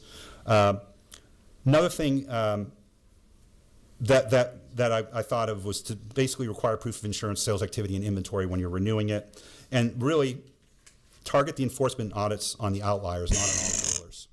I think that's important. What's the bond requirement? What's the minimum? So that's another thing that I've looked. Is there a bond requirement? There is. Is it Yeah. 5,000, 10,000, 100,000? What is that bond requirement? Sure, good question. It's 35,000. I think it needs to be raised to 50,000, just because the value of the vehicles have gone up, and I think it protects the consumer just that much more. And that's what consumer protection. And Consumer Chairman protection Powell is mentioned huge. that earlier, and that's Absolutely. because you've heard stories where somebody buys a car, a single mother with 3 kids, and then come to find out it's a stolen car and it gets confiscated, and she's lost her Absolutely. $20,000. So that's a And that's a great point to mention about this group. They have to be bonded. So if we eliminate the e-commerce dealers, they're going back underground, and there's not going to be any way to manage compliance. But that's a great question. Just so you know the cost of that, because I did one step further than that. To go to a 50,000 bond, you're looking at about a 30 to 35% increase in cost for the e-commerce dealer. It's not significant enough that it's going to knock them out, is what I'm saying, but it's going to protect the consumer even more. TOPS fraud.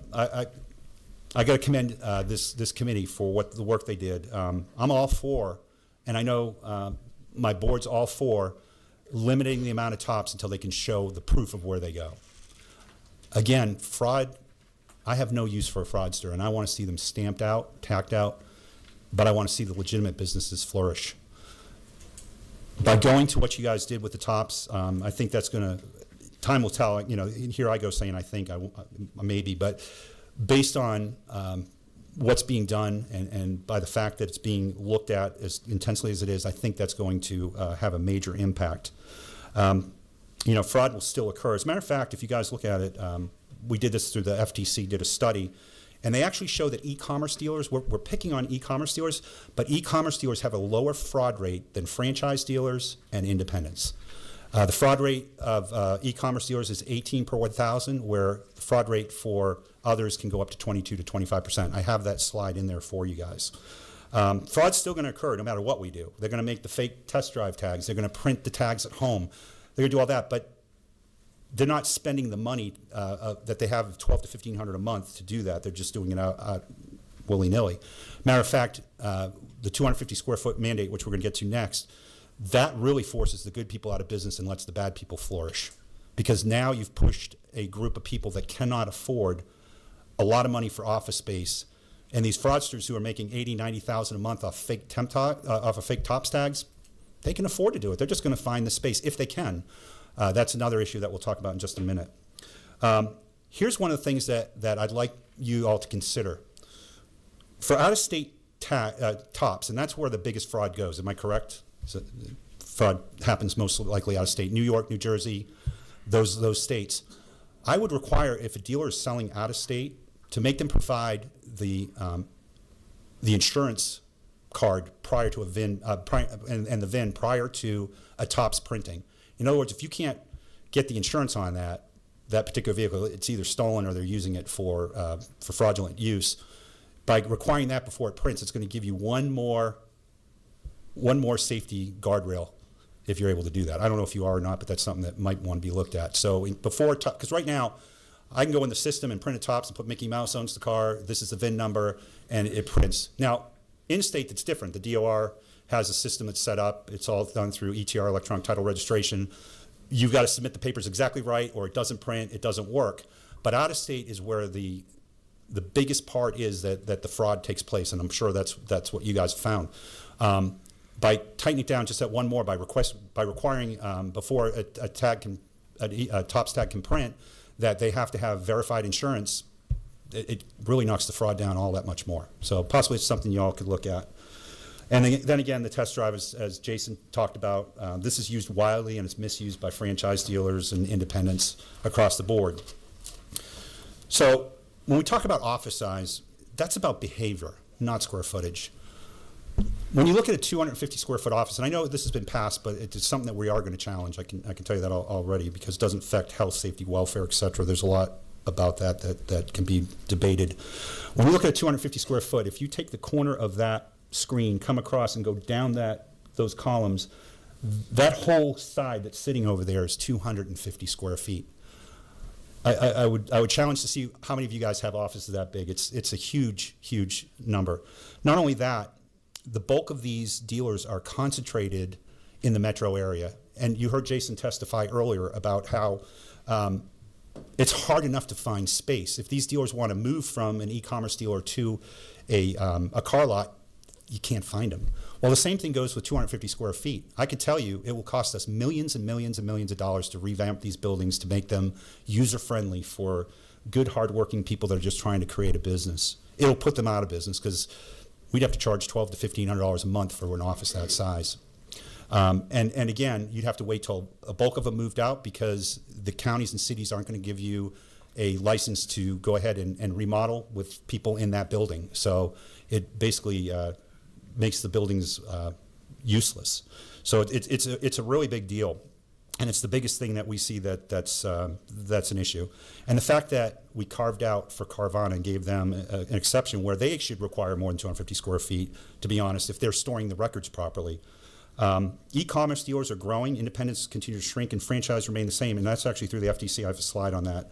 Other licensed professionals in Georgia have no office size mandates. And again, to find zoning, because they have to get a form signed as part of the application process when you're becoming a dealer. Whoever the person is that's leasing the office on behalf of the business has to go to the county or city and have a form signed that states that it is zoned for an auto broker. It still says, I'd like to see that changed to e-commerce dealer, but it's an auto broker. Mr. Balder, can I Yes. interrupt you a minute? Yes, sir. To be respectful of time, we've got some people at 12 o'clock and have Yes, a sir. hard stop. So can I ask you to wrap it up, and we might bring you back next meeting I'd be happy to. finish this out. I know Sure. we've got another speaker here, 15 minutes. I know DOR Yes, needs sir. 15 minutes or so to do theirs, and just Okay. trying to be respectful of everybody's time. And I We agree. do that, Thank so. you. Thank you, sir. So yes, I'll just kind of wrap up. I do have these slides. I'd love to go over to them. I'd be happy to come back and walk you through this, because I think the information is super valuable to what you're trying to accomplish. And our next meeting's on the 21st of next month, and that'll give everybody time to go through this. If they got questions, probably Okay. a good time to That would be to wonderful. do that. I'll be happy If to do that. that's agreeable to everybody. Are you guys good? We do have one Sure. question, real quick. Thank you. Let me ask you this. You talked about that the 250 square feet. You talk about that, like with the brokers, that they can have a warehouse that has the cars in it. We talk about, the Elk Road issues that's been going on for years. Just a simple question. You talked about your mother going and buying a car showing the new car. Mm-hmm. You went with her Yes, sir. to help her do it. Would you feel comfortable sending your wife, mother, daughter, going to somebody else's house, some warehouse, some little shop that's got a bunch of offices in it that doesn't have cars there to purchase a car? I would, because I've had family members that have done that. But you went with your mother to a new car dealership. Because I did, because I didn't want her to get ripped off. That's so, why. we're not going back to the same thing here. I mean, I don't want my daughter or my wife going to somebody's house to purchase a car. No, and houses are not allowed. And I agree with you. I would never want them to go to a house. That's not where they're being sold. Well, in your thing, it did say that the cars were kept at people's I was houses. saying people store them there, because the question is, where do these dealers keep their inventory? By law, if you look at the law, just so I can clarify, It is mandated that you sell the car from where your license hangs, or you face the 3-day right of rescission rule that's effective in Georgia that basically says that if you sell it somewhere other than your license hanging, the individual can bring the car back for any reason whatsoever, and you have to give them their money back. That's what the law states here in Georgia. Okay. All right. Thank you, and like I said, we'll probably. Thank you, guys. Bring you back at the next meeting to finish up. We've got, I Thank think, you. Mr. Frederick Mathis, if he'll come to the podium, tell us who you with. If you can do in about 15 minutes, that'll get us back on track, hopefully. Where's Joe Snowden? Yeah, he said that. 15 minutes? All right. I'll try to go as quickly as I can. All right.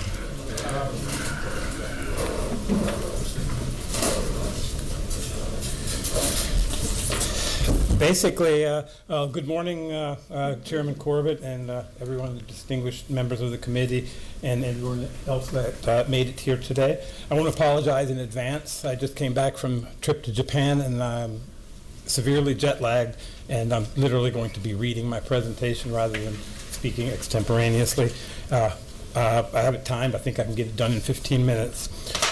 First, a little bit about myself. I'm a first-generation American of hardcore, super strict, stereotypical, rule-following German immigrants, and I fit the American dream of starting with nothing, with extremely good work ethic, education, entrepreneurship, a vision, and taking that to build a very successful business.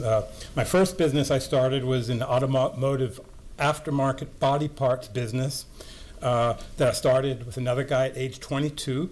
And my business partner in that business, ironically, started as a small office auto dealer in the 1980s without a lot, basically the same business model that we're discussing today. There's another anecdotal story where someone started with nothing but a $500 car and literally used a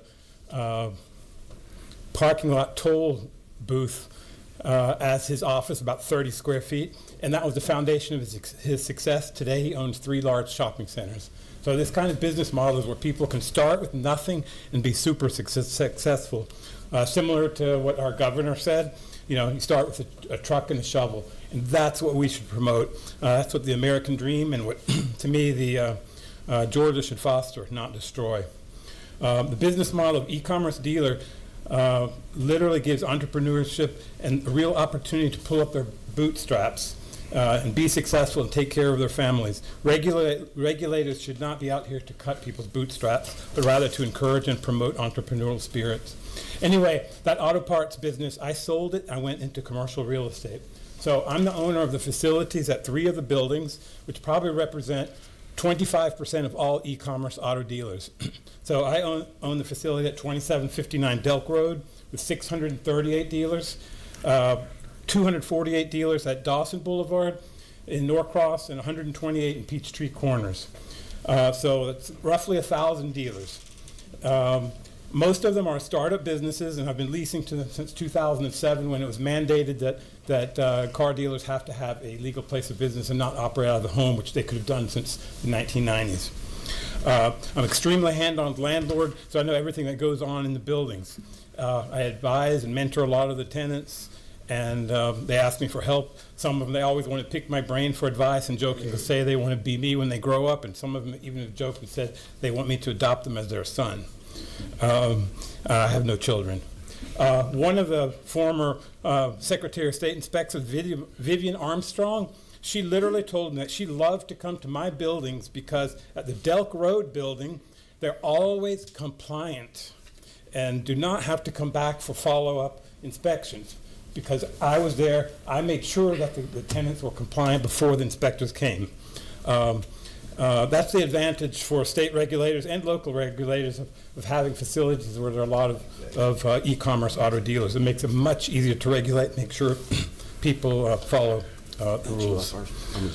I also have commercial buildings that have no car dealers, and that's a very interesting comparison. I'll go over that in a minute, of how the success rate comparing car dealers to regular types of businesses. Okay, I am going to just make a brief remark about the office size and criminal activity. Last month, we heard the testimony from someone that had from the police officer showing that people with temporary tags and fake tags, auto theft, and VIN number changes. I mean, I watched the hearing as well. I mean, it's horrible to watch criminal activity. Everyone in this room agrees 100%. We don't like criminal activities, and I was totally appalled by it. And by the way, I was actually a victim of a hit-and-run car accident just last month, August 15, where somebody had a fake metal tag on their car, and they took off. And it's a fake tag, according to the state trooper. That too. But to be honest, after watching that testimony, I was a little bit shocked because, showing all these crimes and suddenly tying it to my building and posting my name and my phone number, saying that my building is responsible for these crimes. I mean, that's. He also flashed several hundred dealers, e-commerce dealers, that are legitimate businesses, implying that these are criminals, or that you're renting a small office with a desk, file cabinet, chair, and corkboards. They can't be real business, and they're fronts for criminal activity. I mean, I get it, actually, that Delk Road is 638 tenants, and so it gets lots of attention. So if there is somebody that does something wrong, all of a sudden you get accusation that the whole building is full of crooked people. The whole building, I say no, it's full of businessmen, and the whole building is full of businessmen and women, and just like all the other e-commerce auto buildings, they're entrepreneurs that are just trying to improve their life and the lives of their family. In part of the packet that Matt submitted, 43% of the dealers, this is their sole source of income. They're not here to commit fraudulent activities. They're trying to feed their family. Other 57% have regular jobs. They're selling these cars on the side to supplement their income. I mean, to me, it's outrageous to brush and paint a whole group of people without showing any evidence that they committed a crime. It's just not right to come to the building at Delk Road and say, these are bad people. When they flashed the picture of the directory, it's like something bad. I want to show you the picture of the directory and say this is a matter of pride. These are 638 entrepreneurs that are running a business and have entrepreneurial spirit. I mean, I almost feel like the Committee on Economic Development should be giving me an award for developing. Yeah, we laugh. I always tell the city of Marietta that over and over, because I process all of their business license for all of their people, and I I seriously have a huge impact on the state creating businesses. And it's kind of shocking that a picture of legitimate businesses is shown as something that's negative. It would be the same as if a mortgage broker, if someone committed a crime, to ban all mortgage brokers. That wouldn't make any sense either. Nobody would ever think of doing that. I mean, to my opinion, Georgia should be promoting this business model of e-commerce dealers, not trying to curb it. In that pamphlet that Matt has, it actually shows that is the only segment that is growing. The franchise dealers are even. The independent dealers with lots, that's going down. I mean, that may be the issue why some people want to cancel or curb the competition from these e-commerce dealers. I mean, these dealers, they start their business with a very low budget. So yes, they do choose the cheapest offices that they possibly can get. Even in my other buildings where I don't have car dealers, I have startup businesses, and as an entrepreneur myself, I always tell every person that walks in the door, I don't want to be greedy and say, hey, I want you to rent this bigger space. I advertise the small one, take this big one. I do exactly the opposite. I say, here's the big space, but that's what you need to get in the future. Right now, get what is economical. Get what is going to make your business succeed, not what makes you feel nice and comfortable, and have a 250 square foot office where you can have, a sofa, jacuzzi, whatever you want in your office to make it feel nice and comfortable, but totally unnecessary to run your business. I mean, I offer offices. just so that you have an idea. These are pictures of the offices. I have offices that are 24 square feet, 30 square feet. I mean, if you want to call this a broom closet, I mean, this I'd say is the most attractive witch you've ever seen. 34 square feet, 2 people in there. 45 square feet, that's me. And there's people in these offices all the time. If I went there to buy a car, is that what I'd do? These are e-commerce and other dealers, So there's nobody in the, no, there's nobody in these offices. I do have people at the facility. So when the inspectors come, we help every inspector, whether it's the state SOS inspectors, whether it's insurance inspectors, whether it's the city of Marietta or Gwinnett County or Peachtree Corners. I have somebody at the building to help out. Friedrich, you might want to mention that they transact the deals. Yeah, the transaction is technically done there. So I also have offices. define technically. I I mean, well, they meet there, do the paperwork. They process The car has paperwork. changed hands there, is that technically? Well, it would be the same model as Carvana. You know, the dealers advertise on the internet. The people say, "Hey, you have this car. I want that car." The dealer delivers that car to the vehicle, does its paperwork in the office, brings it there. Just say exactly the same way as Carvana would do it. Okay. And I mean, I also have offices that are larger, so I mean, they have a choice of what they want. The biggest I have is probably 127 square feet. And everyone that rents that office 6 months later, they say, "Friedrich, I made a big mistake. I'm wasting all this money on this big office. I don't need it." I have 2 anecdotes. DePelli Auto Sales, they're on Cobb Parkway. He started off with a 30 square foot office. Now he has a car lot on Cobb Parkway. I spoke with him a few days ago. He's actually willing to come here to testify how useful it was for him to be able to start his business in a small office, and now he has a large car lot. That is the ambition of a lot of these car dealers. I had another one. He rented from me for 3 or 4 years, and he rented a car lot on the Cobb Parkway as well. And then 3 years after that, he came back to me. He said the biggest mistake he ever did was to rent a car lot, because he had this huge overhead. So he had to sell 15, 20 of these $8,000 cars just to pay the overhead. Now, in his office, he could sell 8, 10 cars a month, and you know, he could make $10, $12, $15,000 a month.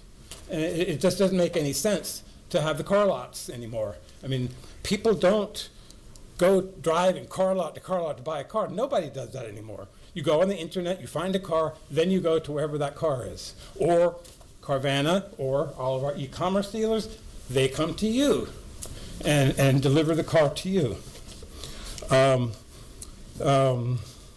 Another dealer, Germany Auto Sales, he rented also a 35 square foot office for 2 years, and now he has a car lot on Cobb Parkway. Anyway, I've been building these offices for 18 years. According to the demand of the dealers, small offices is what they overwhelmingly wanted, and in total good faith to comply with the state regulations and, of course, the local city and county government's regulations. Now, if all of a sudden I have a 250 square foot office, what's going to happen? I have a building with 600 offices. Okay, this office is vacated, but this one's not. I can't tear this down, so I literally will have to I'd have to wait until the whole building is vacant. So I either have to wait until half the building is vacant and then evict all of the other people, put them out of business, and then rebuild the building. It's just absolute total chaos. I mean, my opinion, it should always be the choice of a businessman to choose the size of the office that he wants. Why should the government be involved? I mean, it doesn't make any sense. We live in a free society. We don't live in a. I mean, my grandparents escaped communism. I mean, literally, not just figuratively. They literally had to flee the country where they lived to escape communism. Those offices you have there, is more than one person rented those offices? What do you mean by one? Well, if I'm renting that 134 square foot office, is there another person that's also renting it? No, of course not. No, each one of these has its own occupancy permit from the city of Marietta. Each one individually. Every time somebody moves in and out, we have to go through a whole process of inspection of sprinkler heads, occupancy permit, and everything. Okay. Absolutely not.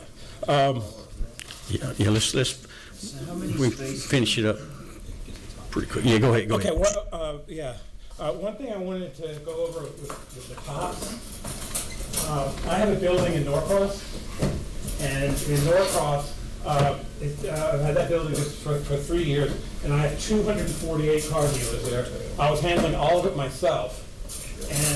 And November 13th, 2023, I get 3 of these boxes delivered to my office because I'm there. The tenant was not there, so they delivered it to the leasing office. I called the inspector, Mark Woodard, and say, hey, I suspect fraud.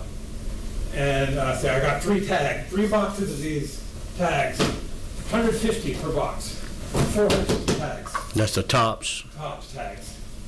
And 3 weeks later, 3 weeks, I get 5 more boxes. And I called Mark again and said, Mark, this is so obvious fraud. And first time he called, I can't do anything. They haven't done anything illegal yet. It's not our jurisdiction in the Secretary of State's office. We can't do anything. That's what he told me. Then December 1st, I get these 5. I call him again and said, Mark, this is fraud. Come on, do something. And so he calls the Department of Revenue. After I talked back and forth with him, I said, we can't just ignore this. He talked to somebody at the Department of Revenue, I assume. I expected no action to be taken whatsoever. But apparently what happened is somebody from the Department of Revenue comes to the building. Instead of calling me, who notified them of the suspected fraud, no one called me. They just come to my building, I'm not there, take pictures of offices that have nothing to do with this fraud, and then make a report saying, this building is fraudulent. It's outrageous. It's not fraud. I have 248 dealers. I know every single package that comes into that building. I have one tenant in that building that caught all of these tags. And instead of investigating that one, they say all of them are. There's 247 people. They are hard-working car dealers that are legitimate businesses. And now if you make the offices 250 square feet, this guy is going to stay in business, and the other ones are going to go out of business. Now this is 1,200 tags. Do the math. If he's selling these tags $75, that's $90,000 profit. If he's selling for $150, he's making $180,000 out of these boxes. And do you think he's going to care whether his office is 250 square feet and paying $1,200, $1,500 a month? No. Does he care if he's going to rent a car lot, $5,000, $10,000, $15,000 a month? No. He's making $90,000 a month. $90,000. Luckily, and the reason I have these is because this dealer, he sent his nephew to pick them up, and I took my own action as I guess you could say I acted as a vigilante. Come back to the mic so everybody can hear you. I'm sorry, I've been talking about the mic the whole time. But I acted like a vigilante, and I told the nephew that I suspect that these tags are going to be used fraudulently. And I say, I can't refuse to give you these tags, but every tag that's used illegally, you can get a $500 fine, and you've committed a felony. Well, the kid just scampered off. He left, and the tenant never paid rent again, and I evicted him. But and that was in what year? This was in 2023. I still have text messages where I texted Mark Woodard from the SOS on this deal.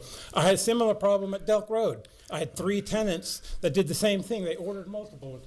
But that happened between 2020 and 2023. About every 3 months, we got a new inspector.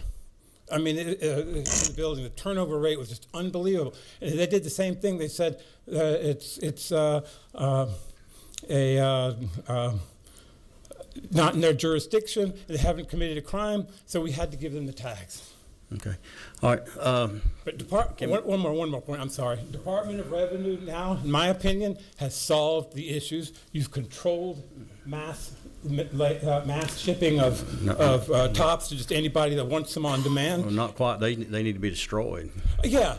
I don't know who that's why I brought them here.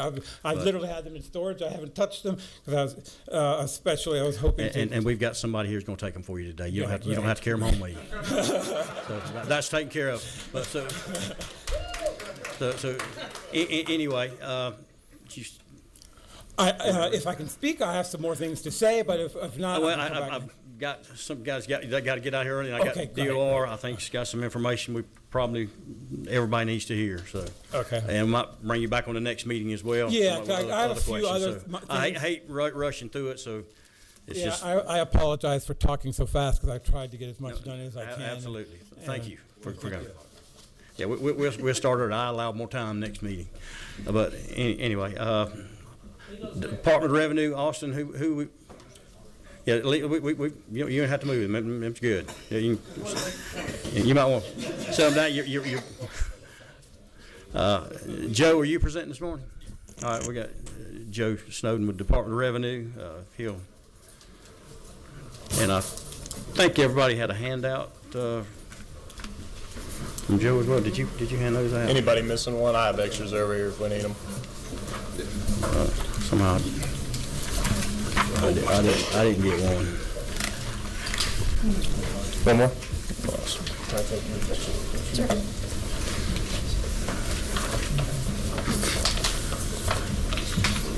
Sorry. Well, good almost afternoon, Mr. Chairman and members of the committee. It is always a great day here at the Capitol. So we're up here to lead off with just some follow-up from the first meeting. There's 2 items that kind of came out of that we've done some extra research on. So first being looking into top design. We are working with vendors to talk about potential costs to changing that design, as well as working with, is it CERTA, is that correct, for the license plate reading capabilities? Right. So we'll have some information on that in our next meeting.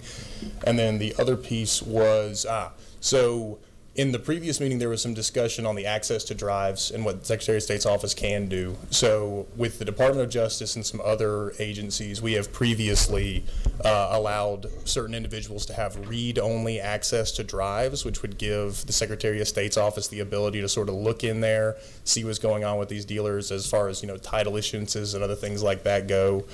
So we think that can be really helpful going forward. It's all going to be done sort of in-house, so there shouldn't be a great cost associated with it, which is nice. So they look at TAVT, have been, that information, they can be able to information. read access to that. Yes, sir. So I think, we've had some extra discussions just about, personnel regarding, who's going to be exchanging information, and that is a really good mechanism for them to be able to sort of look in and see what's going on with the dealers.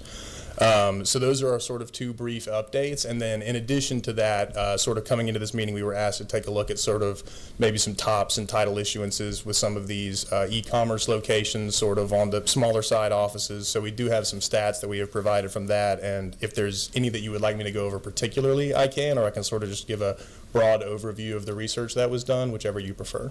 But go over just a broad overview to start with, and we might have some questions to follow. Absolutely. So I'll just read from this paper.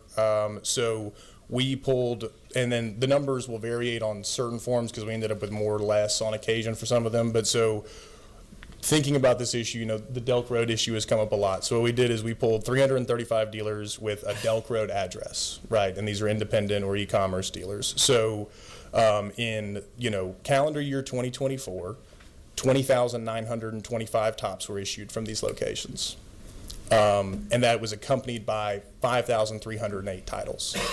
So that is a lot of tops for not a lot of titles. Usually they come out sort of in a more of a 1-to-1 ratio, with the 45 days. Occasionally there's an extra one. But let's say every title issue required 2 tops.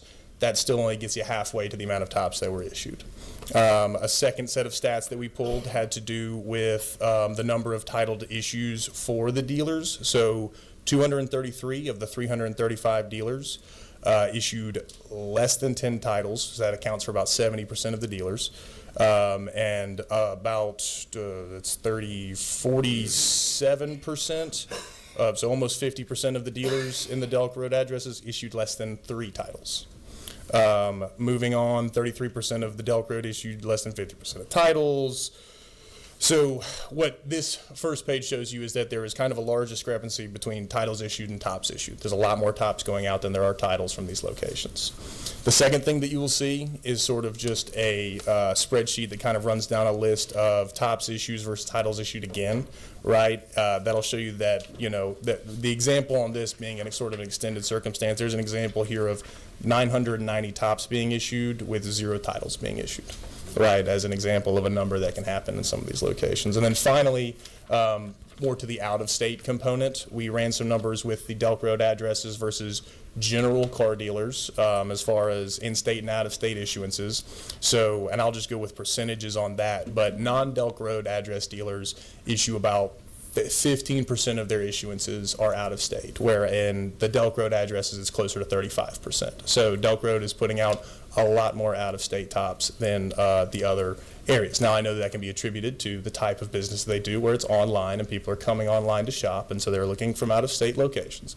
But these are just some numbers that we have been able to pull on a quick search of Delk Road addresses. Back to the first thing, you said that out of 20,925 tops that was issued, only 5,308 titles were issued to go along with those. So 15,600 tops were issued more than were titled. That's correct. So, yes, and so that's usually, I mean, they're obviously associated with sales, right? The title comes with the sales. So that number, without looking at it too deeply, shows that there were maybe 15,000 tops that went out without a sale associated with it. So, okay.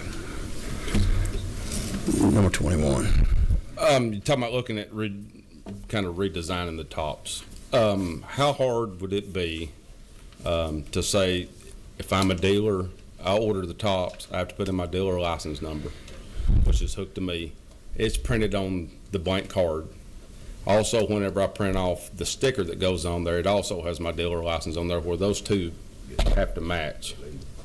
Would that be hard to implement? That way, if somebody is pulled over with a fake one, then you can know exactly what dealer it came from, and where, I'm guessing in that situation, I mean, if you're 2 offices down and you need some, I can just hand you a handful of them, and go on from that. Would that be hard to implement? I will call up Francis Watson to answer that question, and maybe look to Robert as well on the committee.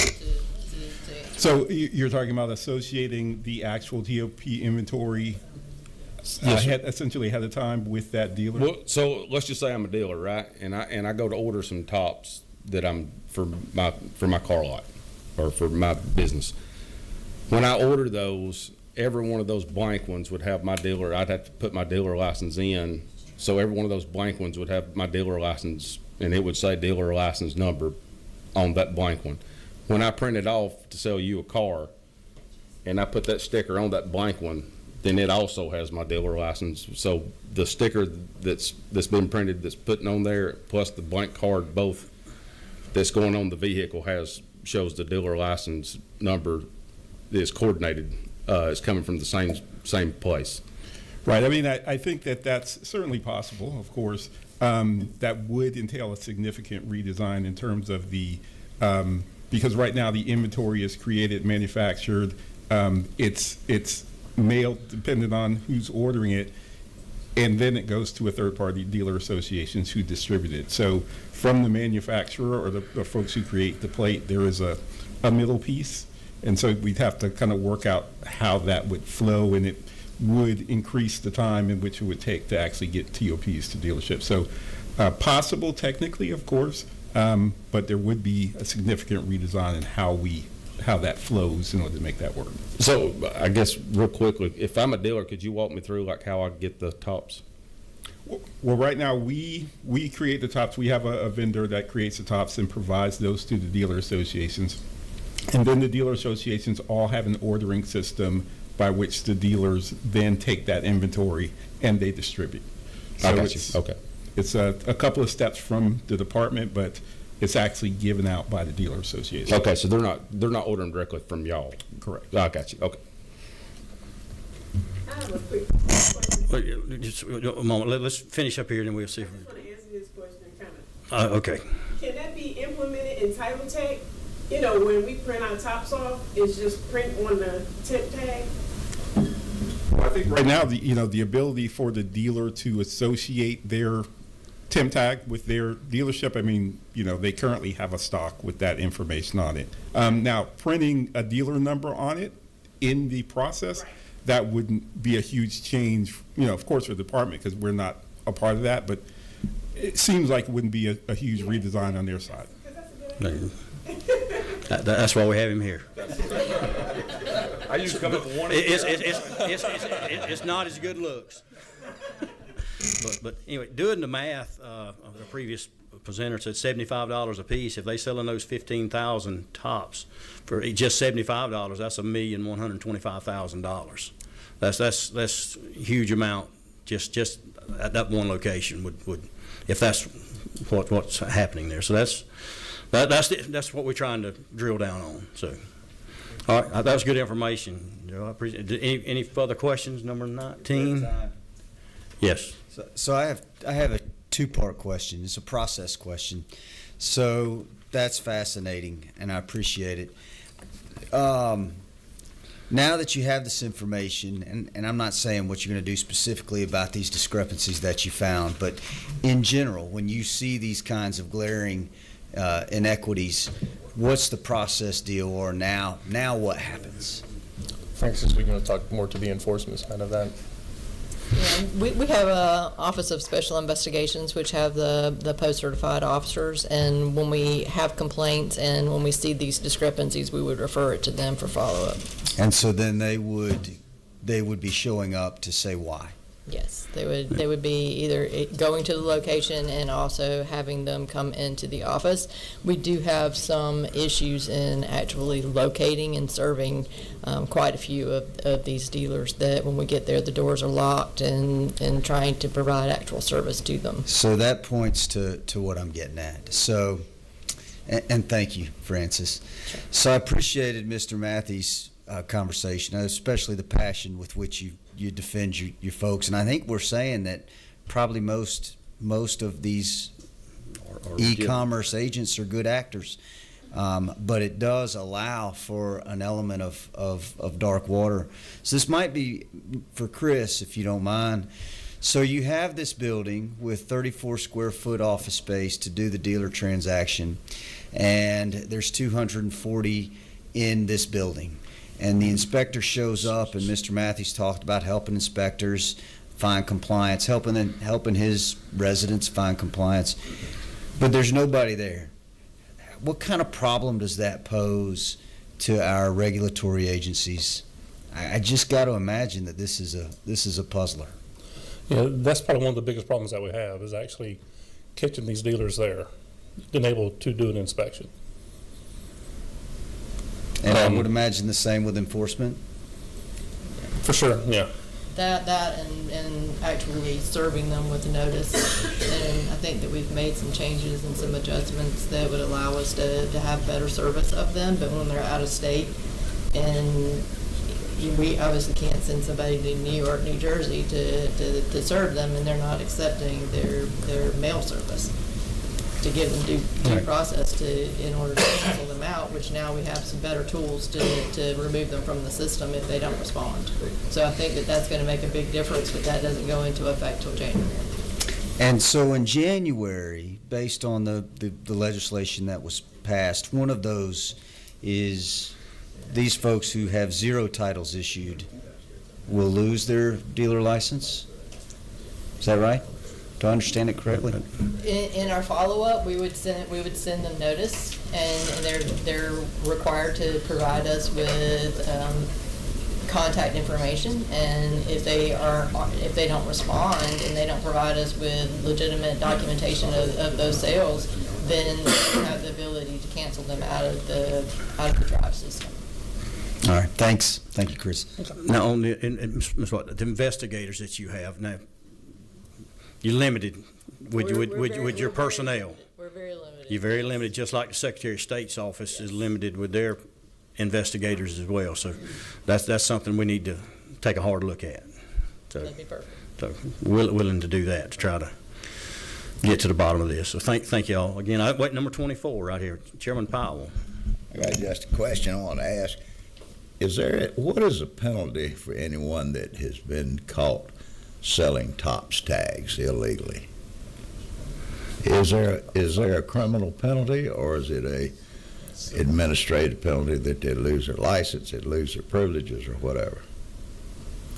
Well, with ours, I know that we do have penalties for, I believe it's $500 penalty, but I would have to go back and look at that, but I don't believe it's a criminal. I believe we're going through administrative. Administrative. So there's not a criminal penalty. Probably nobody's ever been charged with a crime for this. I believe that some of our cases have been taken in criminal court. But not specifically, Francis, for selling the tops tags. Correct. Number 22. Yeah, thank y'all for your presentation. You said that y'all would go to these facilities and you couldn't find anybody at these offices. Correct. What do you do about that? Is there an amount of time you give them, or Certified can letter. anything be revoked if they're not there at a certain time? What do you do? Well, what we do, we give them 3 chances. The inspector will go, he or she will try to perform an inspection. They're not there. They're calling, we require them to have 2 phone numbers. So we're calling phone numbers. Almost all the time, they'll never answer.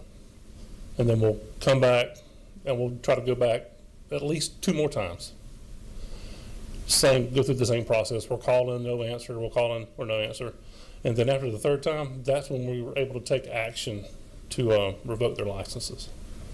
And we have hearings every other month, and we're revoking lots of licenses every other month. What's the time frame between the first time you go and? It depends on what the schedule is for the inspector. It might be the next day or the next week or a couple weeks later. I mean, they'll space them out it won't be like 3 days in a row. They'll go like on a Monday and then maybe the next Friday and then maybe, a couple weeks after that. And most of the time, when they call them, they're not getting return calls back. That's disturbing. I mean, it is. And inspections are supposed to be like random on the spot. Yeah. Well, when we're having to schedule inspections, I mean, you wouldn't want to schedule inspection for restaurants. They'll have a chance to clean up the restaurant before you go, inspect them. But that's one of the biggest problems that we have, and is at a great expense to the state to keep having to go back into your time up that inspector's time. They're burning up gas. They're wearing out their vehicles. So.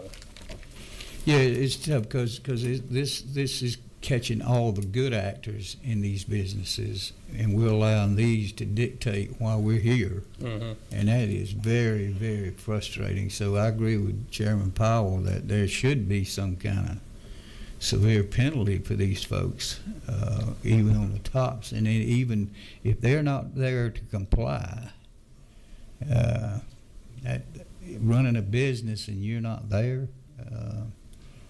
that's how this is extremely difficult. It's in other industries too. I mean, it's not just this one. So, we're looking at different ways we can handle that. We got a lot to talk about at the next meeting. Yeah. Any further questions?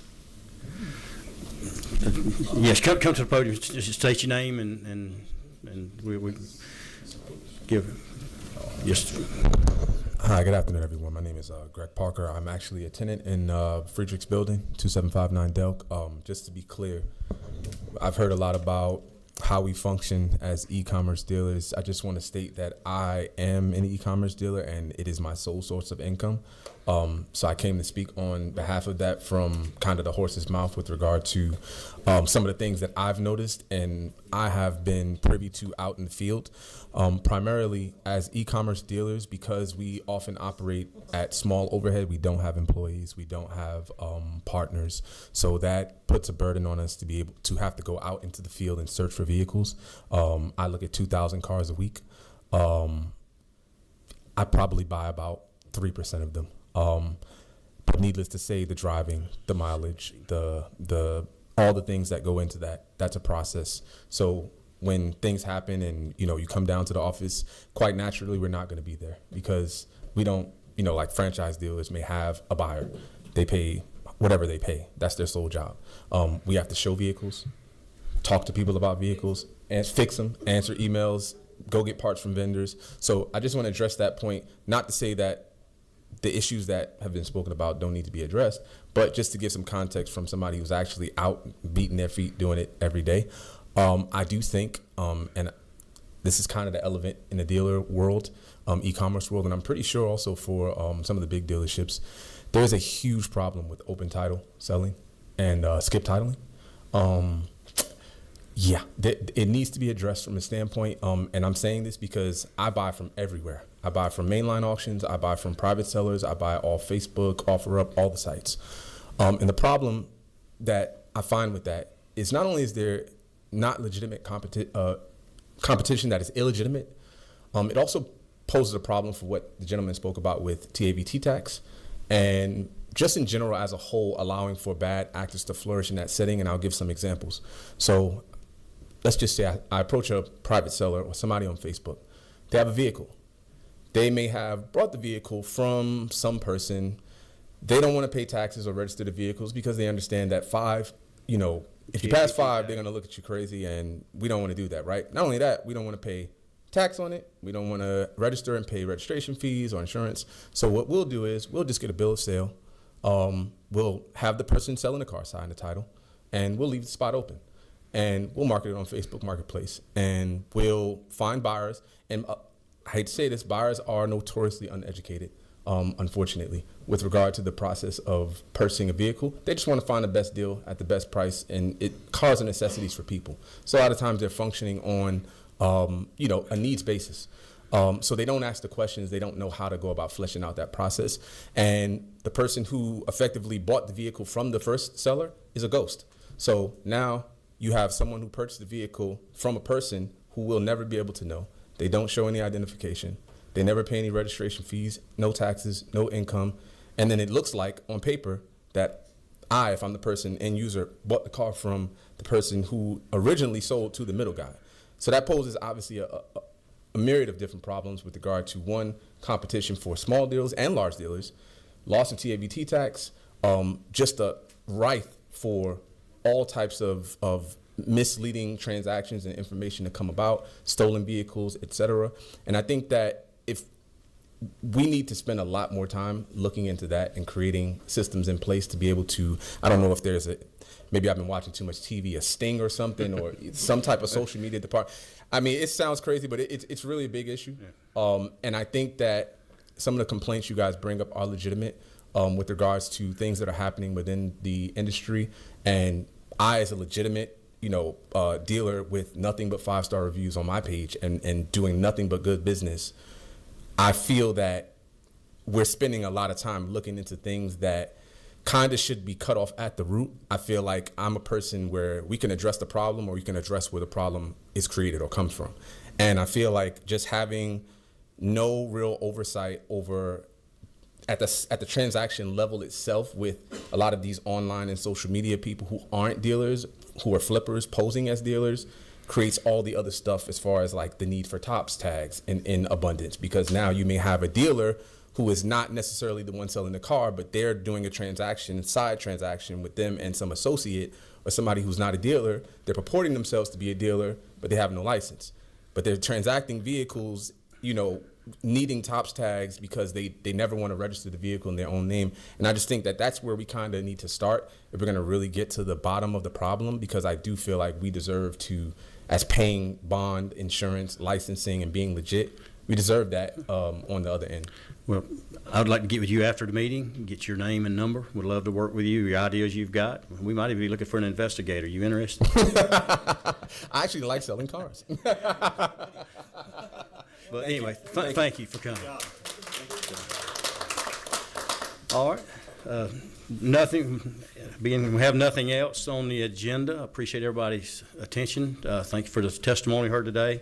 A lot of issues, and we're going to work through it and hopefully come out on the other end where we don't harm the people that's doing it legitimately, and the ones that are committing fraud. That's who we're after. So our next meeting is on October 21st, and we might probably schedule it might start a little earlier, maybe 9 o'clock, maybe a 3-hour meeting. So, but anyway, thank you. Meeting is adjourned.